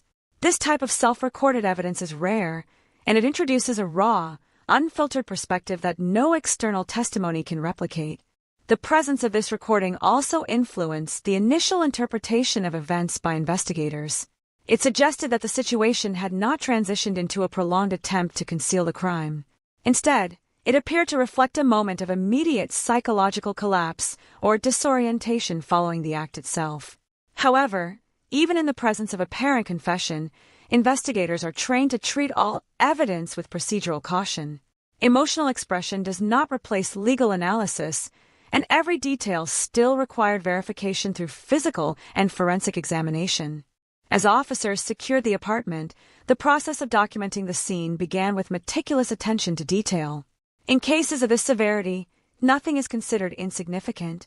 Blood patterns, weapon location, signs of struggle, and even subtle disturbances in the environment all contribute to reconstructing the sequence of events. The bedroom was photographed extensively from multiple angles before any objects were moved. The goal at this stage is not interpretation but preservation, ensuring that the original state of a scene is captured before any alteration occurs through necessary investigative procedures. The weapon believed to have been used in the attack was recovered within the apartment. Its placement and condition provided further context for the timeline of events. Alongside this, investigators also began collecting trace evidence that could support forensic analysis, including biological samples and any material that might link the suspect to specific actions during the incident. Each piece of evidence would later be subjected to laboratory analysis, but at the scene itself, the priority is stabilization and documentation. Outside the immediate bedroom, the rest of the apartment reflected a disturbing contrast between normal domestic life and the violence that had occurred within it. Everyday objects remained in place, untouched by the intensity of what had unfolded in one specific room. This separation between ordinary surroundings and extreme violence is a recurring psychological element in domestic homicide scenes. It reinforces the sense that tragedy does not always consume an entire environment, but can instead concentrate itself in a single point within it. As the scene was secured, attention also turned to the suspect, Jack Seppel, who was still present in the apartment when police arrived. He was taken into custody without resistance. His condition at the time, as later understood through investigative reports, reflected a state of emotional instability. The fact that he had remained at the scene and contacted authorities himself added complexity to the initial assessment. In many cases, suspects attempt to flee or distance themselves from the location. Here, however, there was no attempt to physically escape, which immediately shaped the early narrative of the investigation. During the initial questioning phase, which began after standard procedural safeguards were established, investigators focused on establishing a clear timeline of events. However, early stages of homicide investigations are not about extracting full narratives immediately. They are about securing basic factual consistency. Who was present, what occurred, and in what order? Given the severity of the evidence already available, much of the foundational structure of the case was already visible before formal interrogation began. Neighbors in the building became an important source of supplementary information during these early hours. Some reported hearing raised voices coming from the apartment earlier in the day, describing moments of shouting that broke the otherwise normal quiet of the residential environment. These accounts, while not precise in content, helped establish that there had been audible conflict prior to the discovery of the crime. In domestic cases, such external observations often form the only bridge between private escalation and public awareness. Other neighbors described a sense of unease in retrospect, noting that while disturbances had been heard before, they had not fully understood their significance at the time. This is a common pattern in residential settings, where partial sensory information is often normalized or dismissed unless it becomes persistent or clearly alarming. Human perception tends to interpret isolated disturbances as temporary rather than indicative of ongoing danger, especially when no visible signs of distress are present. Inside the investigative process, attention also turned to digital evidence beyond the immediate video recorded by the suspect. Phones, messages, and communication history often provide crucial context in domestic homicide cases, particularly those involving long-distance relationships that transitioned into cohabitation. These digital traces can reveal patterns of emotional interaction, escalation, and intent that are not always visible in physical evidence alone. As the initial crime scene processing continued, investigators began constructing a preliminary timeline that would later be refined through forensic analysis and formal statements. What emerged at this early stage was a picture of a relationship that had undergone significant strain prior to the final incident, consistent with later confirmed accounts of emotional instability and conflict. However, at the scene itself, these broader interpretations remained secondary to the immediate task of preserving evidence. The emotional weight of the discovery also extended beyond the technical aspects of the investigation. For officers on site, cases involving young victims who have moved internationally carry a particular psychological impact. There is an added awareness of distance, of separation from family, and of the abrupt interruption of a life that was still in its early stages of development. While professionals are trained to maintain procedural focus, the human reality of the situation is never entirely absent. By the end of the initial processing phase, the apartment had been transformed from a domestic space into a fully documented crime scene. Every object, every surface, every trace of disturbance had been recorded for further analysis. What remained was not just a physical location, but a structured archive of evidence that would form the foundation of the legal case to follow. The discovery phase of the investigation did not provide emotional closure or narrative understanding. Instead, it provided something more immediate and more stark: confirmation. Confirmation that what had begun as a private relationship across distance had ended in a contained act of extreme violence within a single room, and that the responsibility for reconstructing its full meaning would now shift entirely into the hands of investigators, forensic experts, and ultimately the justice system. In the hours and days following the discovery of Ashley Wadsworth's body, the investigation entered a phase that is often the most complex in any homicide case, not because the facts are unclear, but because clarity at the scene does not always translate into immediate understanding of motive, psychology, and sequence. Even when a suspect is already in custody and physical evidence strongly indicates responsibility, investigators are still required to reconstruct the full context in a way that will hold up under legal scrutiny. In this case, the presence of a confession video and the suspect's immediate detention created the appearance of simplicity on the surface, but beneath that surface, the investigative process still had to navigate layers of emotional, relational, and behavioral interpretation. From the beginning, Jack Seppel was identified as the central figure in the investigation. His proximity to the victim, his presence at the scene, and the recorded admission he made shortly after the incident positioned him as the primary suspect without the ambiguity that often defines early-stage homicide inquiries. However, in formal investigative practice, even apparent certainty must be tested against procedure. Detectives needed to establish not just that he committed the act, but how and why the situation escalated to that point, and whether any external factors contributed to the sequence of events. One of the first areas of focus was the timeline leading up to the incident. Investigators worked to map out the final hours of Ashley's life using a combination of digital evidence, witness statements, and physical forensic analysis. This included examining communication patterns between Ashley and Jack, looking for indicators of escalating conflict, emotional distress, or plans to leave the residence. In domestic homicide cases, the period immediately preceding the act is often critical as it can reveal escalation patterns that are not visible in earlier stages of the relationship. At the same time, officers began formal interviews with individuals who had indirect contact with the couple. Neighbors in the building provided early but valuable insights. Some recalled hearing raised voices from the apartment, describing moments of shouting that disrupted the otherwise quiet residential environment. These accounts, while not detailed in content, helped confirm that there had been audible conflict prior to the incident. Importantly, none of the neighbors reported witnessing physical violence directly, which is consistent with many domestic cases where escalation occurs behind closed doors and is only partially perceptible from outside. These fragmented observations played a role in establishing the broader behavioral environment within the apartment. Investigators understand that domestic violence rarely presents itself in fully visible form to external witnesses. Instead, it often exists in layers of private interaction punctuated by external signs that may not be fully understood at the time they occur. The challenge for detectives is to assemble these fragments into a coherent pattern that reflects the internal reality of the relationship. Digital forensics became a central pillar of the investigation. The analysis of mobile phones and electronic communications provided insight into the emotional dynamics between Ashley and Jack in the weeks leading up to the incident.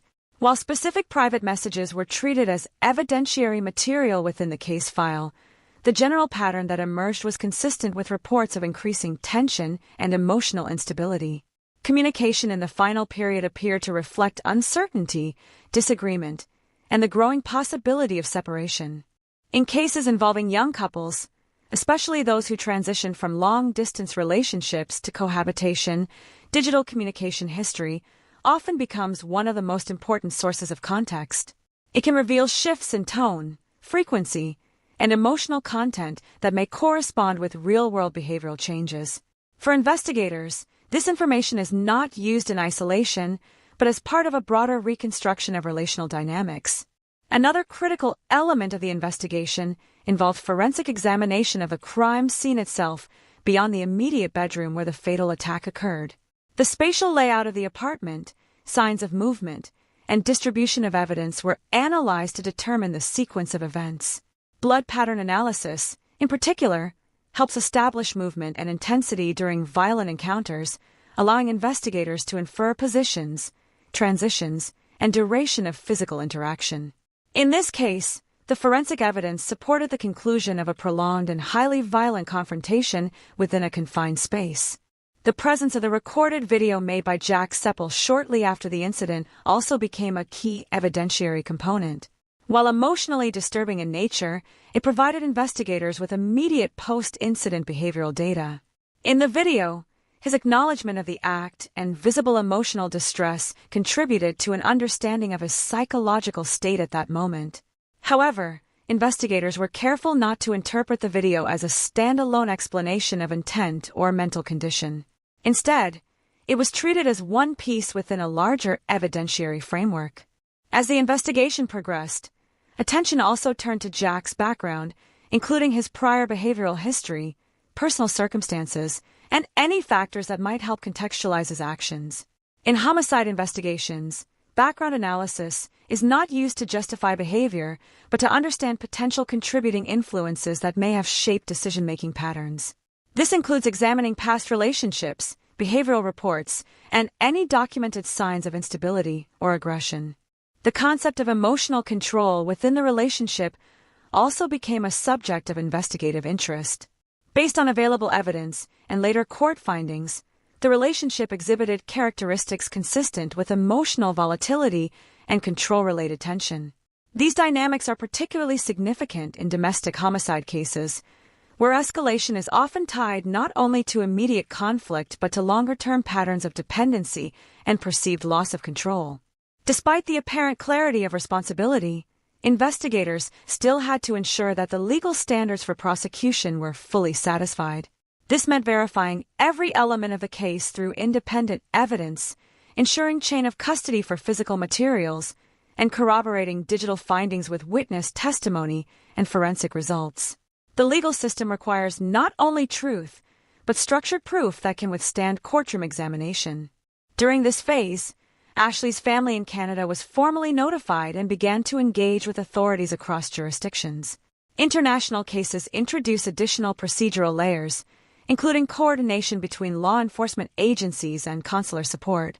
For families, this stage is often marked by emotional devastation combined with procedural complexity as they navigate both grief and the formal processes surrounding repatriation and legal proceedings. Public awareness of the case began to grow as information gradually became available through official channels and media reporting. However, investigators typically operate with caution during early stages of homicide inquiries, releasing limited details to preserve evidentiary integrity.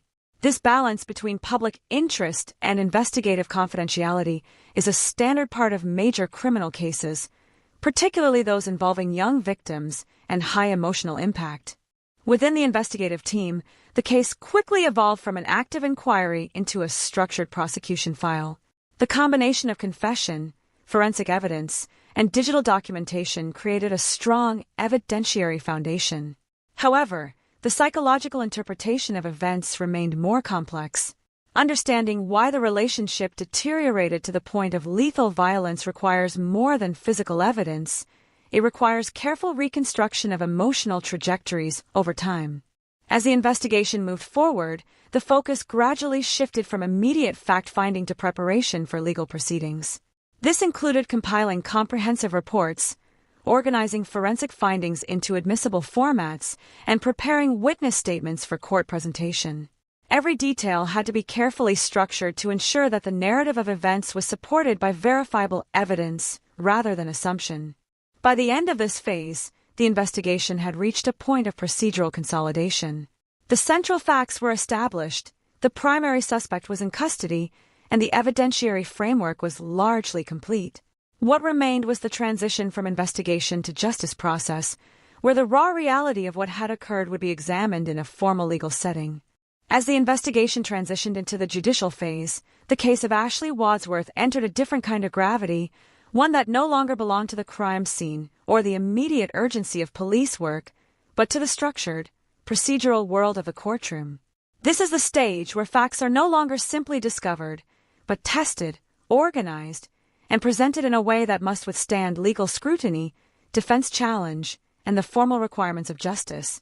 For a case that already appeared straightforward in terms of responsibility, this phase was not about determining who committed the act, but about understanding how the law would define it, and how the narrative of events would be formally established in front of a judge and jury. Jack Seppel's early position in the legal process was shaped heavily by the evidence already collected during the investigation. The combination of his presence at the scene, the physical forensic findings, and the recorded video in which he acknowledged the killing created a case that did not rely on inference or indirect suspicion. In many homicide trials, prosecutors must construct intent through layered evidence and behavioral interpretation. In this case, however, the evidentiary structure was already direct and heavily concentrated. The legal question was not whether he caused Ashley's death, but how the court would categorize the nature of that act within the framework of criminal responsibility.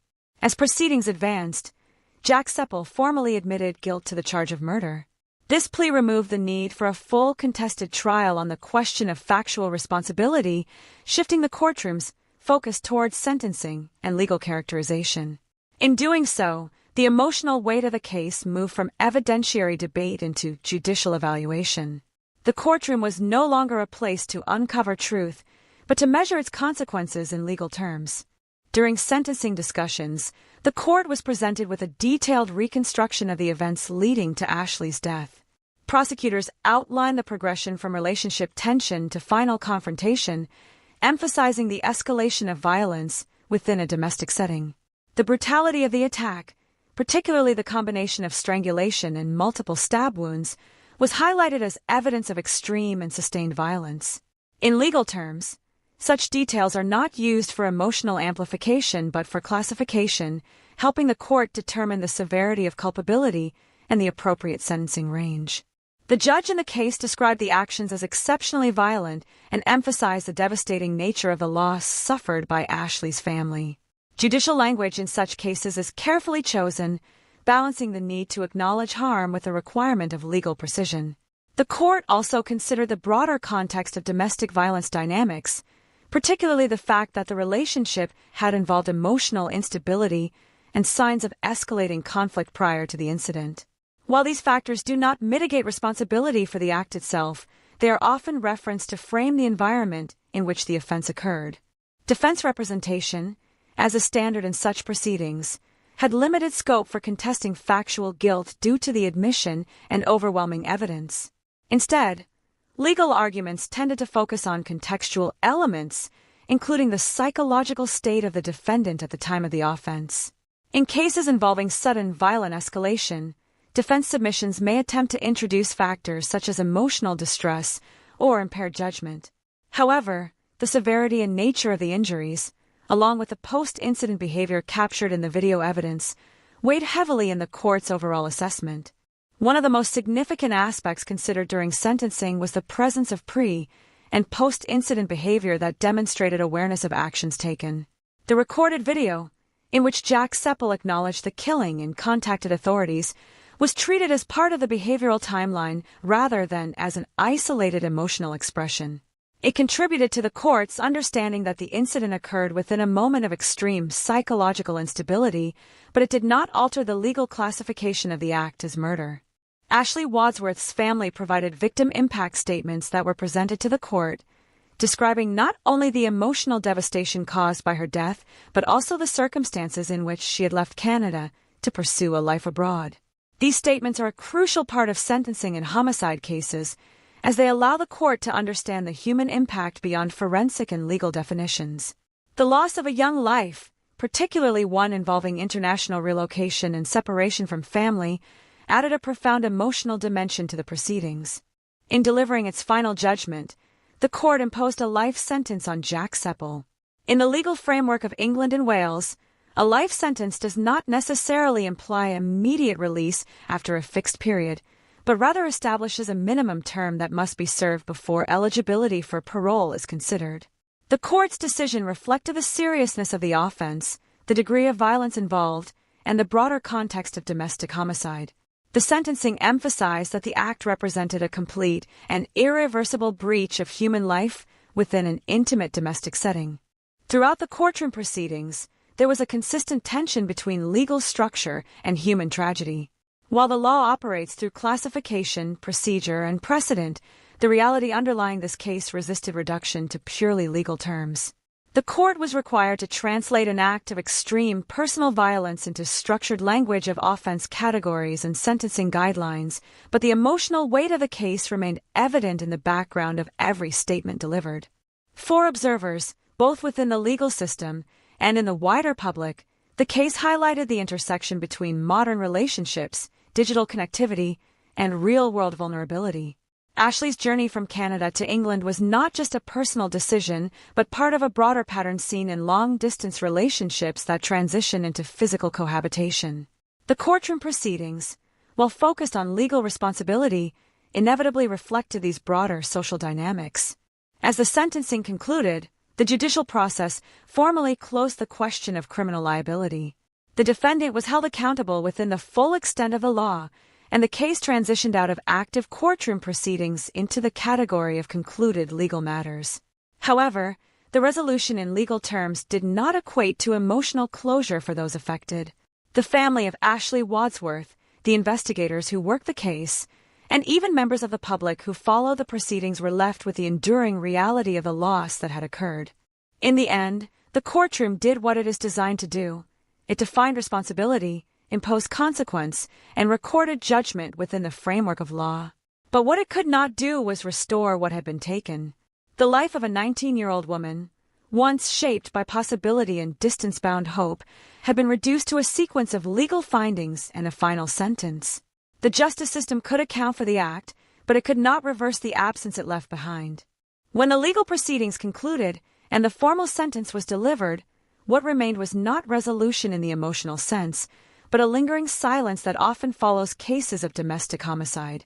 Courtrooms are designed to reach conclusions, to assign responsibility, and to close procedural loops within the justice system, yet they cannot fully contain the human aftermath that extends far beyond the walls of the courtroom.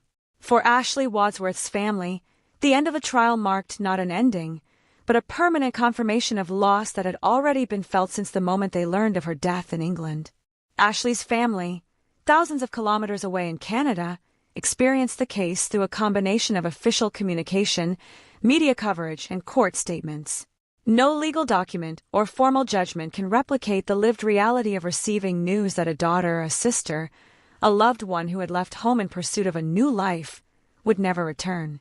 In cases involving international relocation, grief is often compounded by distance, because the physical separation between family and the site of tragedy creates an additional layer of helplessness. They were not present at the apartment in Chelmsford, not present at the moment investigators arrived, not present at the scene where Ashley's life ended, yet they were forced to reconstruct those final moments through evidence, reports, and courtroom descriptions.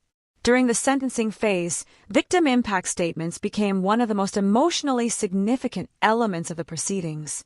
These statements, read into the court record, carry the voice of a family attempting to articulate a loss that defies structured language. They spoke not only about Ashley as a victim of crime, but as a daughter who had made a decision to trust, to love, and to build a future in a different country. The emotional weight of those statements highlighted a central truth that often emerges in homicide cases. The legal system defines events in terms of acts and consequences, while families experience them as absence, interruption, and irreversible change. In the aftermath of the trial, public discourse around the case began to expand beyond the courtroom narrative. The circumstances of Ashley's death, involving a young woman who had moved abroad for a long-distance relationship, prompted broader reflection on the risks associated with digital relationships that transition into physical cohabitation. While online relationships are a normal part of modern social interaction, this case highlighted how emotional bonds formed over distance can sometimes obscure critical warning signs that only become visible when the relationship enters real-world conditions.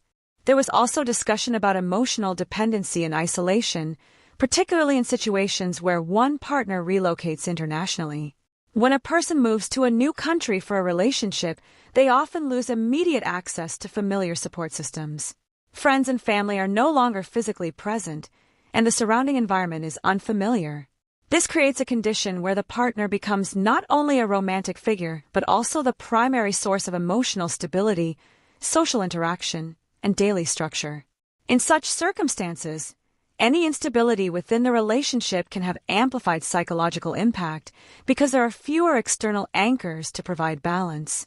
Ashley's case became part of a wider conversation about domestic violence awareness, particularly in relationships that may not initially appear threatening from the outside. One of the most difficult aspects of domestic violence is that it often develops within private spaces, shielded from public observation. Neighbors may hear fragments of conflict, friends may notice changes in communication, but the full picture is rarely visible until a critical point is reached.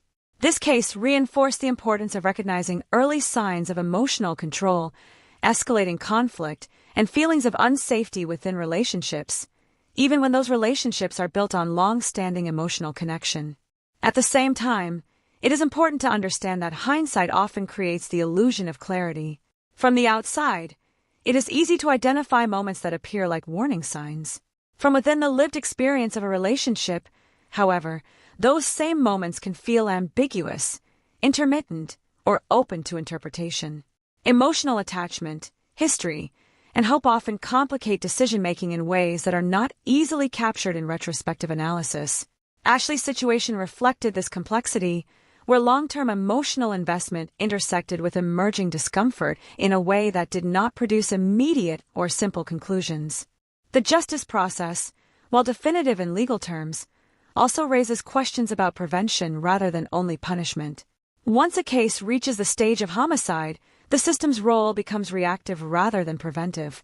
Courts can assign responsibility and impose sentences, but they cannot intervene in the relational dynamics that led to the violence before it occurred.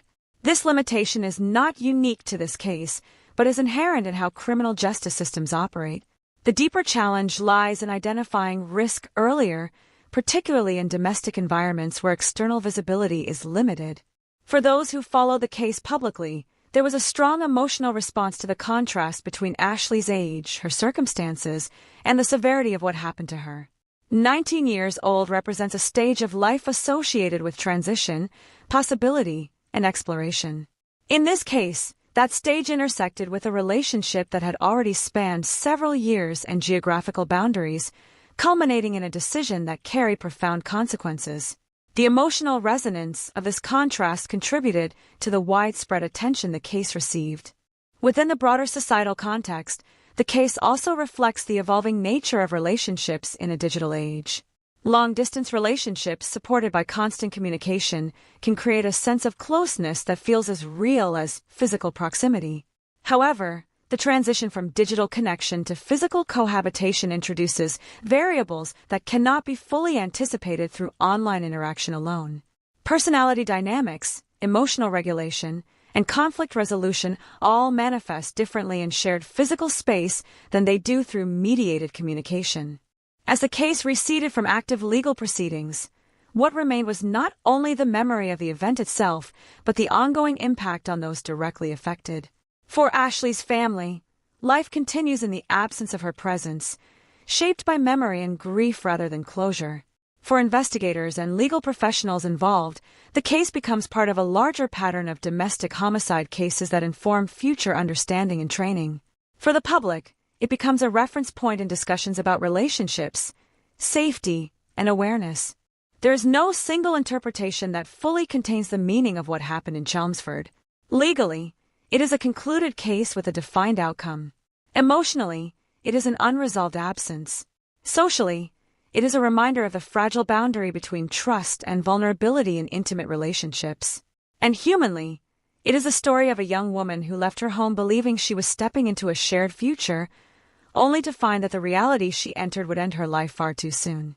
The aftermath of the case does not offer answers that feel complete. Instead, it leaves behind questions that extend beyond the courtroom into the spaces where relationships form, where trust is built, and where warning signs are sometimes recognized too late.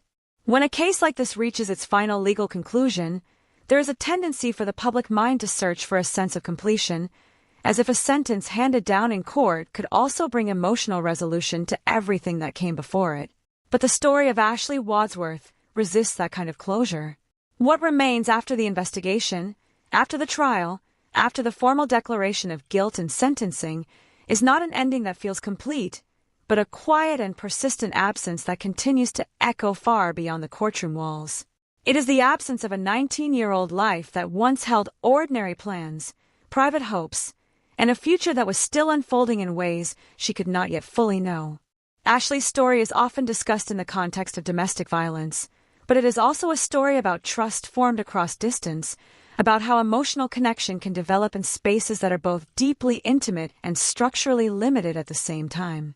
In long-distance relationships, especially those that begin during adolescence, emotional bonds are often built through sustained communication that creates a sense of closeness without physical verification. Over time, this can feel as real and stable as any in-person relationship because the emotional consistency becomes the primary measure of truth. For Ashley, Years of communication created a foundation of belief in a future that seemed already established before she ever set foot in England. The tragedy lies not only in what happened, but in the contrast between expectation and reality. She did not travel to Chelmsford with the intention of stepping into danger. She traveled with the expectation of continuation, of transforming a long-standing emotional connection into a lived reality. That expectation is what makes the outcome so difficult to process, because it disrupts the assumption that love, once proven over time and distance, will naturally translate into safety when brought into physical proximity. Instead, the case reveals how emotional certainty formed online can collide with real-world dynamics in ways that are not always predictable or visible in advance. In reflecting on the environment in which the events occurred, it is important to recognize that domestic spaces often conceal the most significant warning signs. From the outside, life continues in ordinary patterns. Neighbors hear fragments of sound but not full conversations. Observers may notice tension without understanding its depth. Even those close to the situation may not see the full progression of emotional change as it happens. This invisibility is one of the most challenging aspects of domestic violence because it develops in spaces that are physically close but socially hidden. Ashley's case also highlights the emotional complexity of leaving a relationship that has been long established across time. When a bond has existed for years, even across distance, it becomes intertwined with identity and future planning.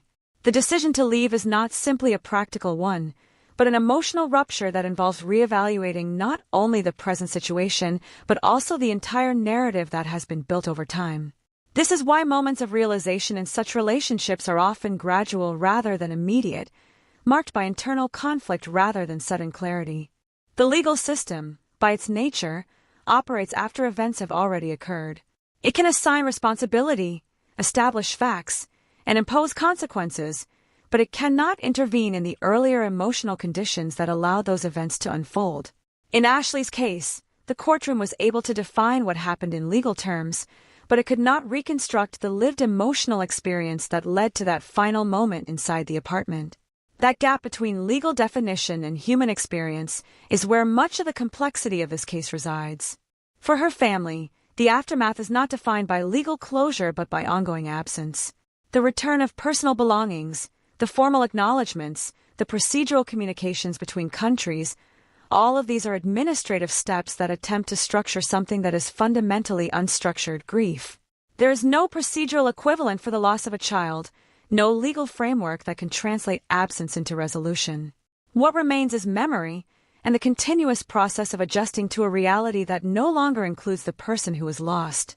Public response to the case reflected a broader awareness of the risks that can exist within relationships formed primarily through digital communication.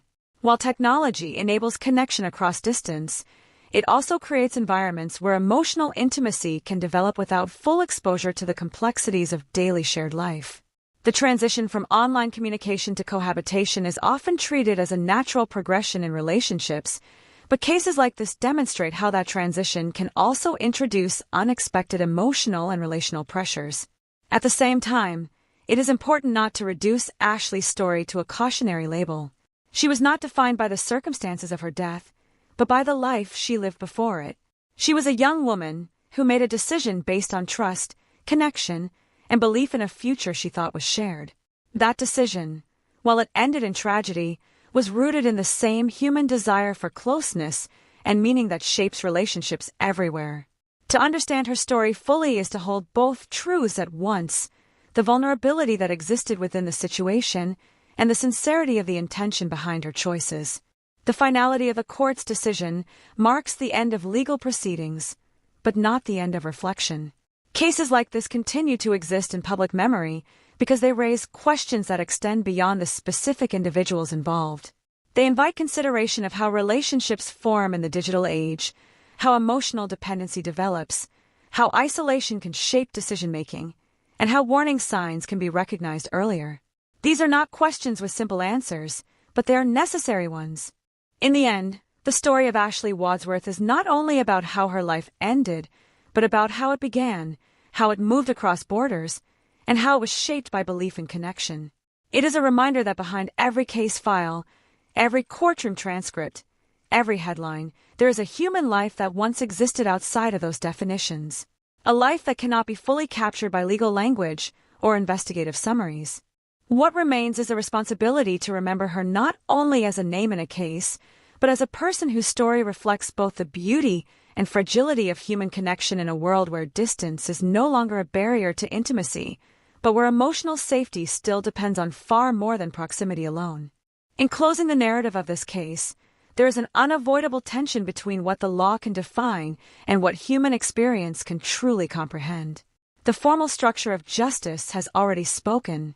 The investigation has been completed, the courtroom has delivered its judgment, and the facts of what occurred inside that apartment in Chelmsford have been established through evidence, testimony, and forensic reconstruction.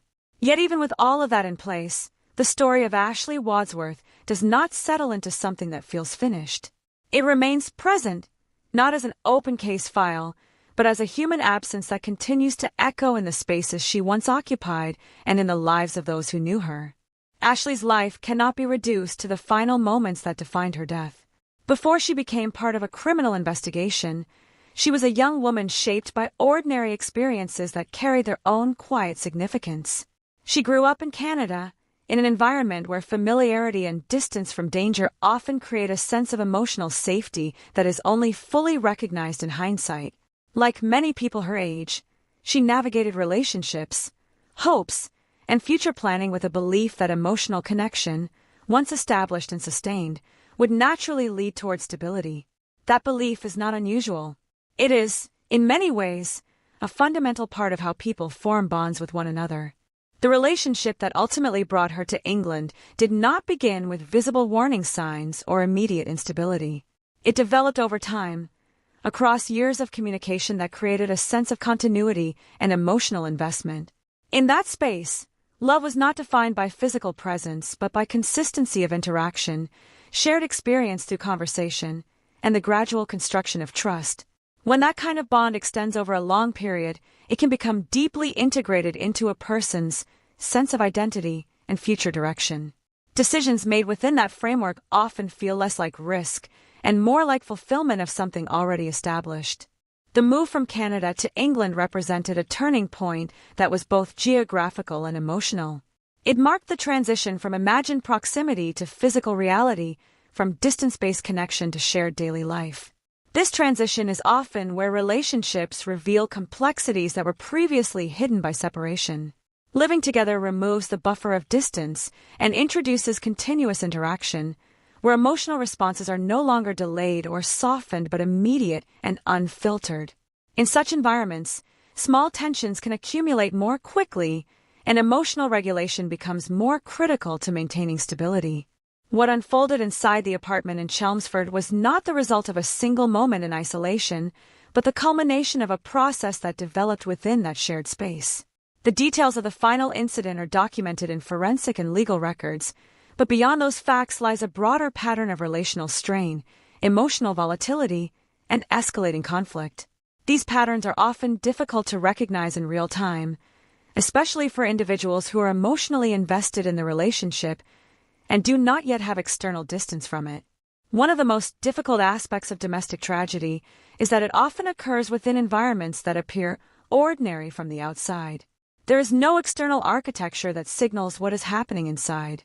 Life in the surrounding area continues without interruption, while within a single household, conditions may be deteriorating in ways that are not fully visible to others.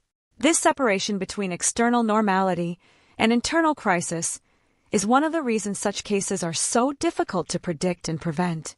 Ashley's story also reflects the broader realities of emotional isolation that can occur when a person moves away from their home country for a relationship. Physical distance from family and established support networks can increase emotional reliance on a partner, especially in the early stages of relocation. While this is not inherently problematic, it becomes significant in situations where the relationship itself is unstable. Without nearby support systems, the ability to process conflict, seek advice, or gain perspective becomes more limited, and emotional experiences are often contained within the relationship itself. In reflecting on the outcome of this case, it is important to acknowledge that justice, while necessary, is not the same as healing. The legal process can determine responsibility and impose consequences, but it cannot restore what has been lost or reverse the permanence of absence. For Ashley's family, the outcome of the trial represents accountability within the justice system, but it does not alter the lived reality of grief. That reality continues beyond courtrooms, beyond sentencing, and beyond public attention. At a societal level, cases like this often become points of reflection about relationships in the digital age. The ability to form deep emotional connections across distance is now a normal part of modern life, but it also introduces new forms of complexity. Emotional intimacy can develop without physical presence, and trust can be built through communication alone. While this can create meaningful relationships, it also means that the transition from online connection to real-world cohabitation carries emotional and psychological challenges that are not always fully anticipated. However, it is equally important not to reduce Ashley's story to a general warning or simplified lesson. She was not an abstraction or a case study. She was a person whose choices were shaped by trust, emotional sincerity, and belief in a shared future. Understanding her story requires holding both the reality of what happened and the humanity of who she was. To focus only on the outcome is to miss the life that existed before it. In the end, what remains is not resolution in the emotional sense, but remembrance. Remembrance of a life that moved across borders in pursuit of connection. Remembrance of the complexity of human relationships that can contain both hope and vulnerability. And remembrance of the fact that behind every case that enters the justice system, there is a story that began long before the moment it ended. The final reflection on this case is not a conclusion in the traditional sense. It is an acknowledgement that some stories do not close neatly because they are rooted in human experience rather than narrative design. Ashley Wadsworth's life, though cut short, remains part of a larger conversation about trust, distance, emotional dependence, and the fragile nature of safety within intimate relationships. And that conversation continues long after the courtroom has gone quiet. There is a point in every true crime story where the facts stop expanding and the meaning begins to settle in a different way, not as new information, but as lingering weight. After all the investigation, after the courtroom, after the official records have been written and sealed, what remains of Ashley Wadsworth's case is not movement or resolution, but stillness. A stillness that feels almost disproportionate to the speed at which everything unfolded in those final hours inside a small apartment in Chelmsford. It is the kind of stillness that forces reflection, not on the mechanics of what happened, but on the conditions that allowed a life filled with possibility to end in such irreversible collapse. Ashley's story does not begin with violence, and it does not belong solely to the moment it ended. It stretches backward into a life shaped by ordinary experiences, quiet personality, and emotional openness. She was someone who, like many young people, believed in the idea that connection could bridge distance. That time spent apart did not weaken emotional truth but instead strengthened it. That belief is not unusual, and it is not irrational within its own context. It is, in fact, one of the most human things imaginable, the willingness to trust in continuity, even when the world is physically separated by geography. What makes this case so difficult to process is the collision between that emotional logic and the reality of lived experience, once proximity replaced distance. In long-distance relationships, much of the emotional structure is built in absence. People present their best selves, their most intentional words, their carefully chosen expressions of care. When that structure transitions into shared living space, it is no longer sustained by selective interaction. It becomes continuous, unfiltered, and immediate. For some relationships, this transition strengthens bonds. For others, it exposes fractures that were previously invisible. Inside that apartment, those fractures were no longer theoretical. They became part of daily life, shaping tone, behavior, and emotional atmosphere. The progression from connection to conflict in domestic environments is rarely linear or easy to identify from the outside. It is often experienced as a series of emotional shifts that do not always announce themselves clearly.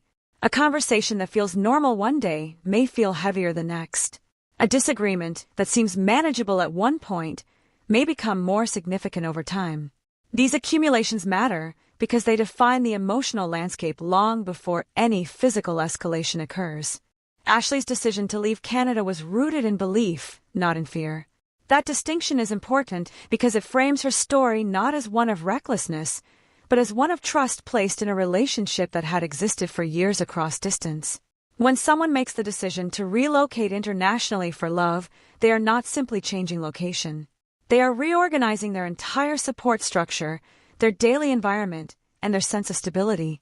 That kind of decision is rarely made lightly, and it reflects a level of emotional commitment that carries its own inherent vulnerability. Once she arrived in England, the relationship was no longer defined by anticipation but by reality. Reality has a way of removing ambiguity. It forces patterns to become visible, interactions to become consistent, and emotional responses to become immediate.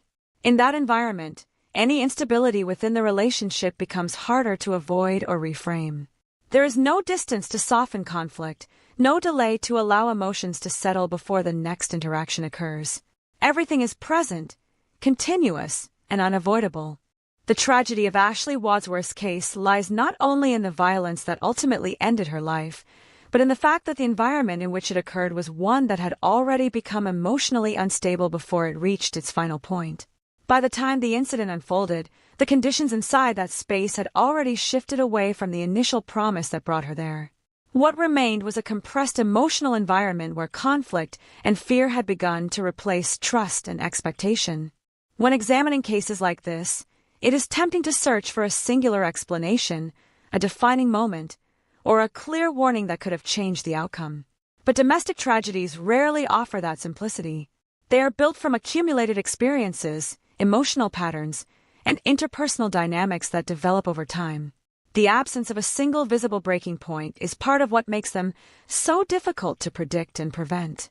Ashley's life, however, should not be defined solely through the lens of its ending. To do so would reduce her existence to a single moment, which would erase the years that came before it. She was a daughter, a friend, a young woman navigating relationships and identity at a stage of life where emotional experiences often carry profound weight. Her choices were shaped by belief in connection, and that belief is something that remains recognizable to anyone who has ever trusted in the idea that distance does not diminish emotional truth. The aftermath of her death extends beyond legal judgment. It continues in the lives of her family, who must live with absence that cannot be reconciled with explanation. It continues in the broader conversations about relationships formed online, about emotional dependency, about the challenges of moving between countries for love. These conversations are not about assigning blame to technology or to distance itself, but about recognizing the complexity of human connection in a world where relationships are no longer limited by geography. There is also a quieter reflection that emerges from this case, one that is less about systems and more about fragility. The fragility of trust, the fragility of emotional certainty, and the fragility of the belief that love alone can stabilize a situation once it becomes physically shared. These are not flaws in individuals, but realities of human relationships that become more visible in extreme outcomes. As this narrative reaches its final stage, there is no new evidence to uncover, no additional revelation that changes the known outcome. What remains is the responsibility to remember the full scope of what this case represents. Not just the legal facts, not just the timeline of events, but the human story that existed before and beyond them. A story that began with connection across distance, moved through hope and transition, and ended in irreversible loss. In the silence that follows, the most important thing left is not explanation, but acknowledgement. Acknowledgement that behind every case file is a life that once existed in full complexity, and that the weight of its ending does not erase the meaning of everything that came before it. When a case reaches its final stage in public memory, what often remains is not the sequence of events itself, but the questions that continue to echo long after the official narrative has closed. In the case of Ashley Wadsworth, those questions do not revolve around a lack of information, because the investigation, the forensic work, and the court proceedings have already established a clear factual framework. Instead, the lingering questions exist in the emotional and human space that law cannot fully occupy, the space where understanding and explanation are not the same thing. There is a natural human desire to search for turning points in stories like this, moments where everything could have changed, where a different decision might have altered the outcome. But domestic tragedies rarely present themselves in such clean divisions. They unfold in gradual shifts, in patterns of interaction that evolve over time without a single visible rupture. This is why they are so difficult to interrupt. From the outside, there is rarely a moment that clearly announces danger in advance. From the inside, emotional experience is often too complex, too intertwined with hope and history, to allow for immediate separation between discomfort and definitive recognition of risk. Ashley's case sits within that difficult space. Her journey was not defined by a sudden departure from safety into danger, but by a transition between emotional environments that only reveal their full complexity once proximity replaced distance. The relationship that had once existed through communication alone had already formed its emotional foundation before physical life together began. That foundation, built over years, carried with it a sense of stability that made the eventual transition feel natural rather than uncertain. This is an important aspect to understand because it explains why decisions that appear risky in hindsight often feel reasonable at the time they are made. Once she moved to England, the structure of the relationship changed in ways that cannot be fully replicated through digital communication. Physical presence removes distance as a buffer. Every interaction becomes immediate. Every emotional response becomes part of shared space, and there is no separation that allows time for reflection before the next exchange occurs. In such conditions, emotional dynamics become continuous rather than episodic, which can intensify both positive and negative experiences within the relationship. The environment inside the apartment in Chelmsford was not inherently defined by violence from the beginning. It became shaped over time by interaction, reaction, and accumulation. These are the elements that often define domestic environments under strain. Not a single defining incident, but a gradual layering of emotional responses that build upon one another until the overall atmosphere changes in character. This kind of progression is subtle in real time, but much more visible in hindsight once the outcome is known. What complicates understanding even further is the role of emotional perception within relationships. Each individual experiences the same environment differently, filtered through personal expectations, emotional needs, and psychological state. What may feel like tension to one person may feel like conflict resolution to another. What may feel like instability internally may not be fully expressed externally. This gap between internal experience and external perception is one of the reasons why domestic situations can remain hidden from broader awareness until they reach critical points. In reflecting on Ashley's life, it is essential not to allow the final chapter to overwrite everything that came before it. She was not defined solely by the circumstances of her death. She was defined by the choices she made, the relationships she formed, and the belief she held in the possibility of shared future. Those elements are part of a broader human story that existed independently of its tragic conclusion. To reduce her existence to a single outcome would be to lose sight of the full reality of who she was. At the same time, the responsibility of examining cases like this lies in recognizing patterns that extend beyond any one individual story. Domestic violence does not exist in isolation. It is part of a broader social and relational framework that includes emotional dependency, isolation, communication breakdown, and the challenges of navigating relationships across distance and cultural transition. These factors do not excuse actions, but they help explain the environments in which such tragedies can occur. There is also a broader reflection on how modern relationships are formed and maintained. In an era where communication can sustain emotional closeness across continents, the boundary between online connection and physical relationship has become increasingly fluid. This fluidity creates opportunities for meaningful connection, but it also introduces complexities that are not always immediately visible. The transition from digital intimacy to shared physical life requires adjustment that is often underestimated in its emotional impact. Ashley's story, when viewed in its entirety, is not simply about an endpoint. It is about the trajectory of a life that moved through trust, connection, transition, and ultimately irreversible loss. It is about the intersection of human emotion and real-world conditions, and the ways in which those intersections can sometimes produce outcomes that no one involved fully anticipates or intends. As the narrative reaches its final reflection, what remains is not a solution or a final explanation, but a recognition of complexity. The legal system can define responsibility, the investigation can reconstruct events, and public discussion can explore meaning, but none of these elements can fully contain the lived reality of what occurred. They can only approach it from different directions. The lasting significance of this case lies in its reminder of how fragile human connection can become when placed under conditions of isolation, emotional intensity, and transition. It is a reminder that relationships exist not only in moments of closeness, but in the environments in which that closeness is sustained. And when those environments change, everything within them can change as well. In the end, what remains is memory, not closure. A memory of a young woman whose life crossed borders in pursuit of connection, and whose story now exists as part of a larger human conversation about trust, vulnerability, and the unpredictable nature of emotional reality.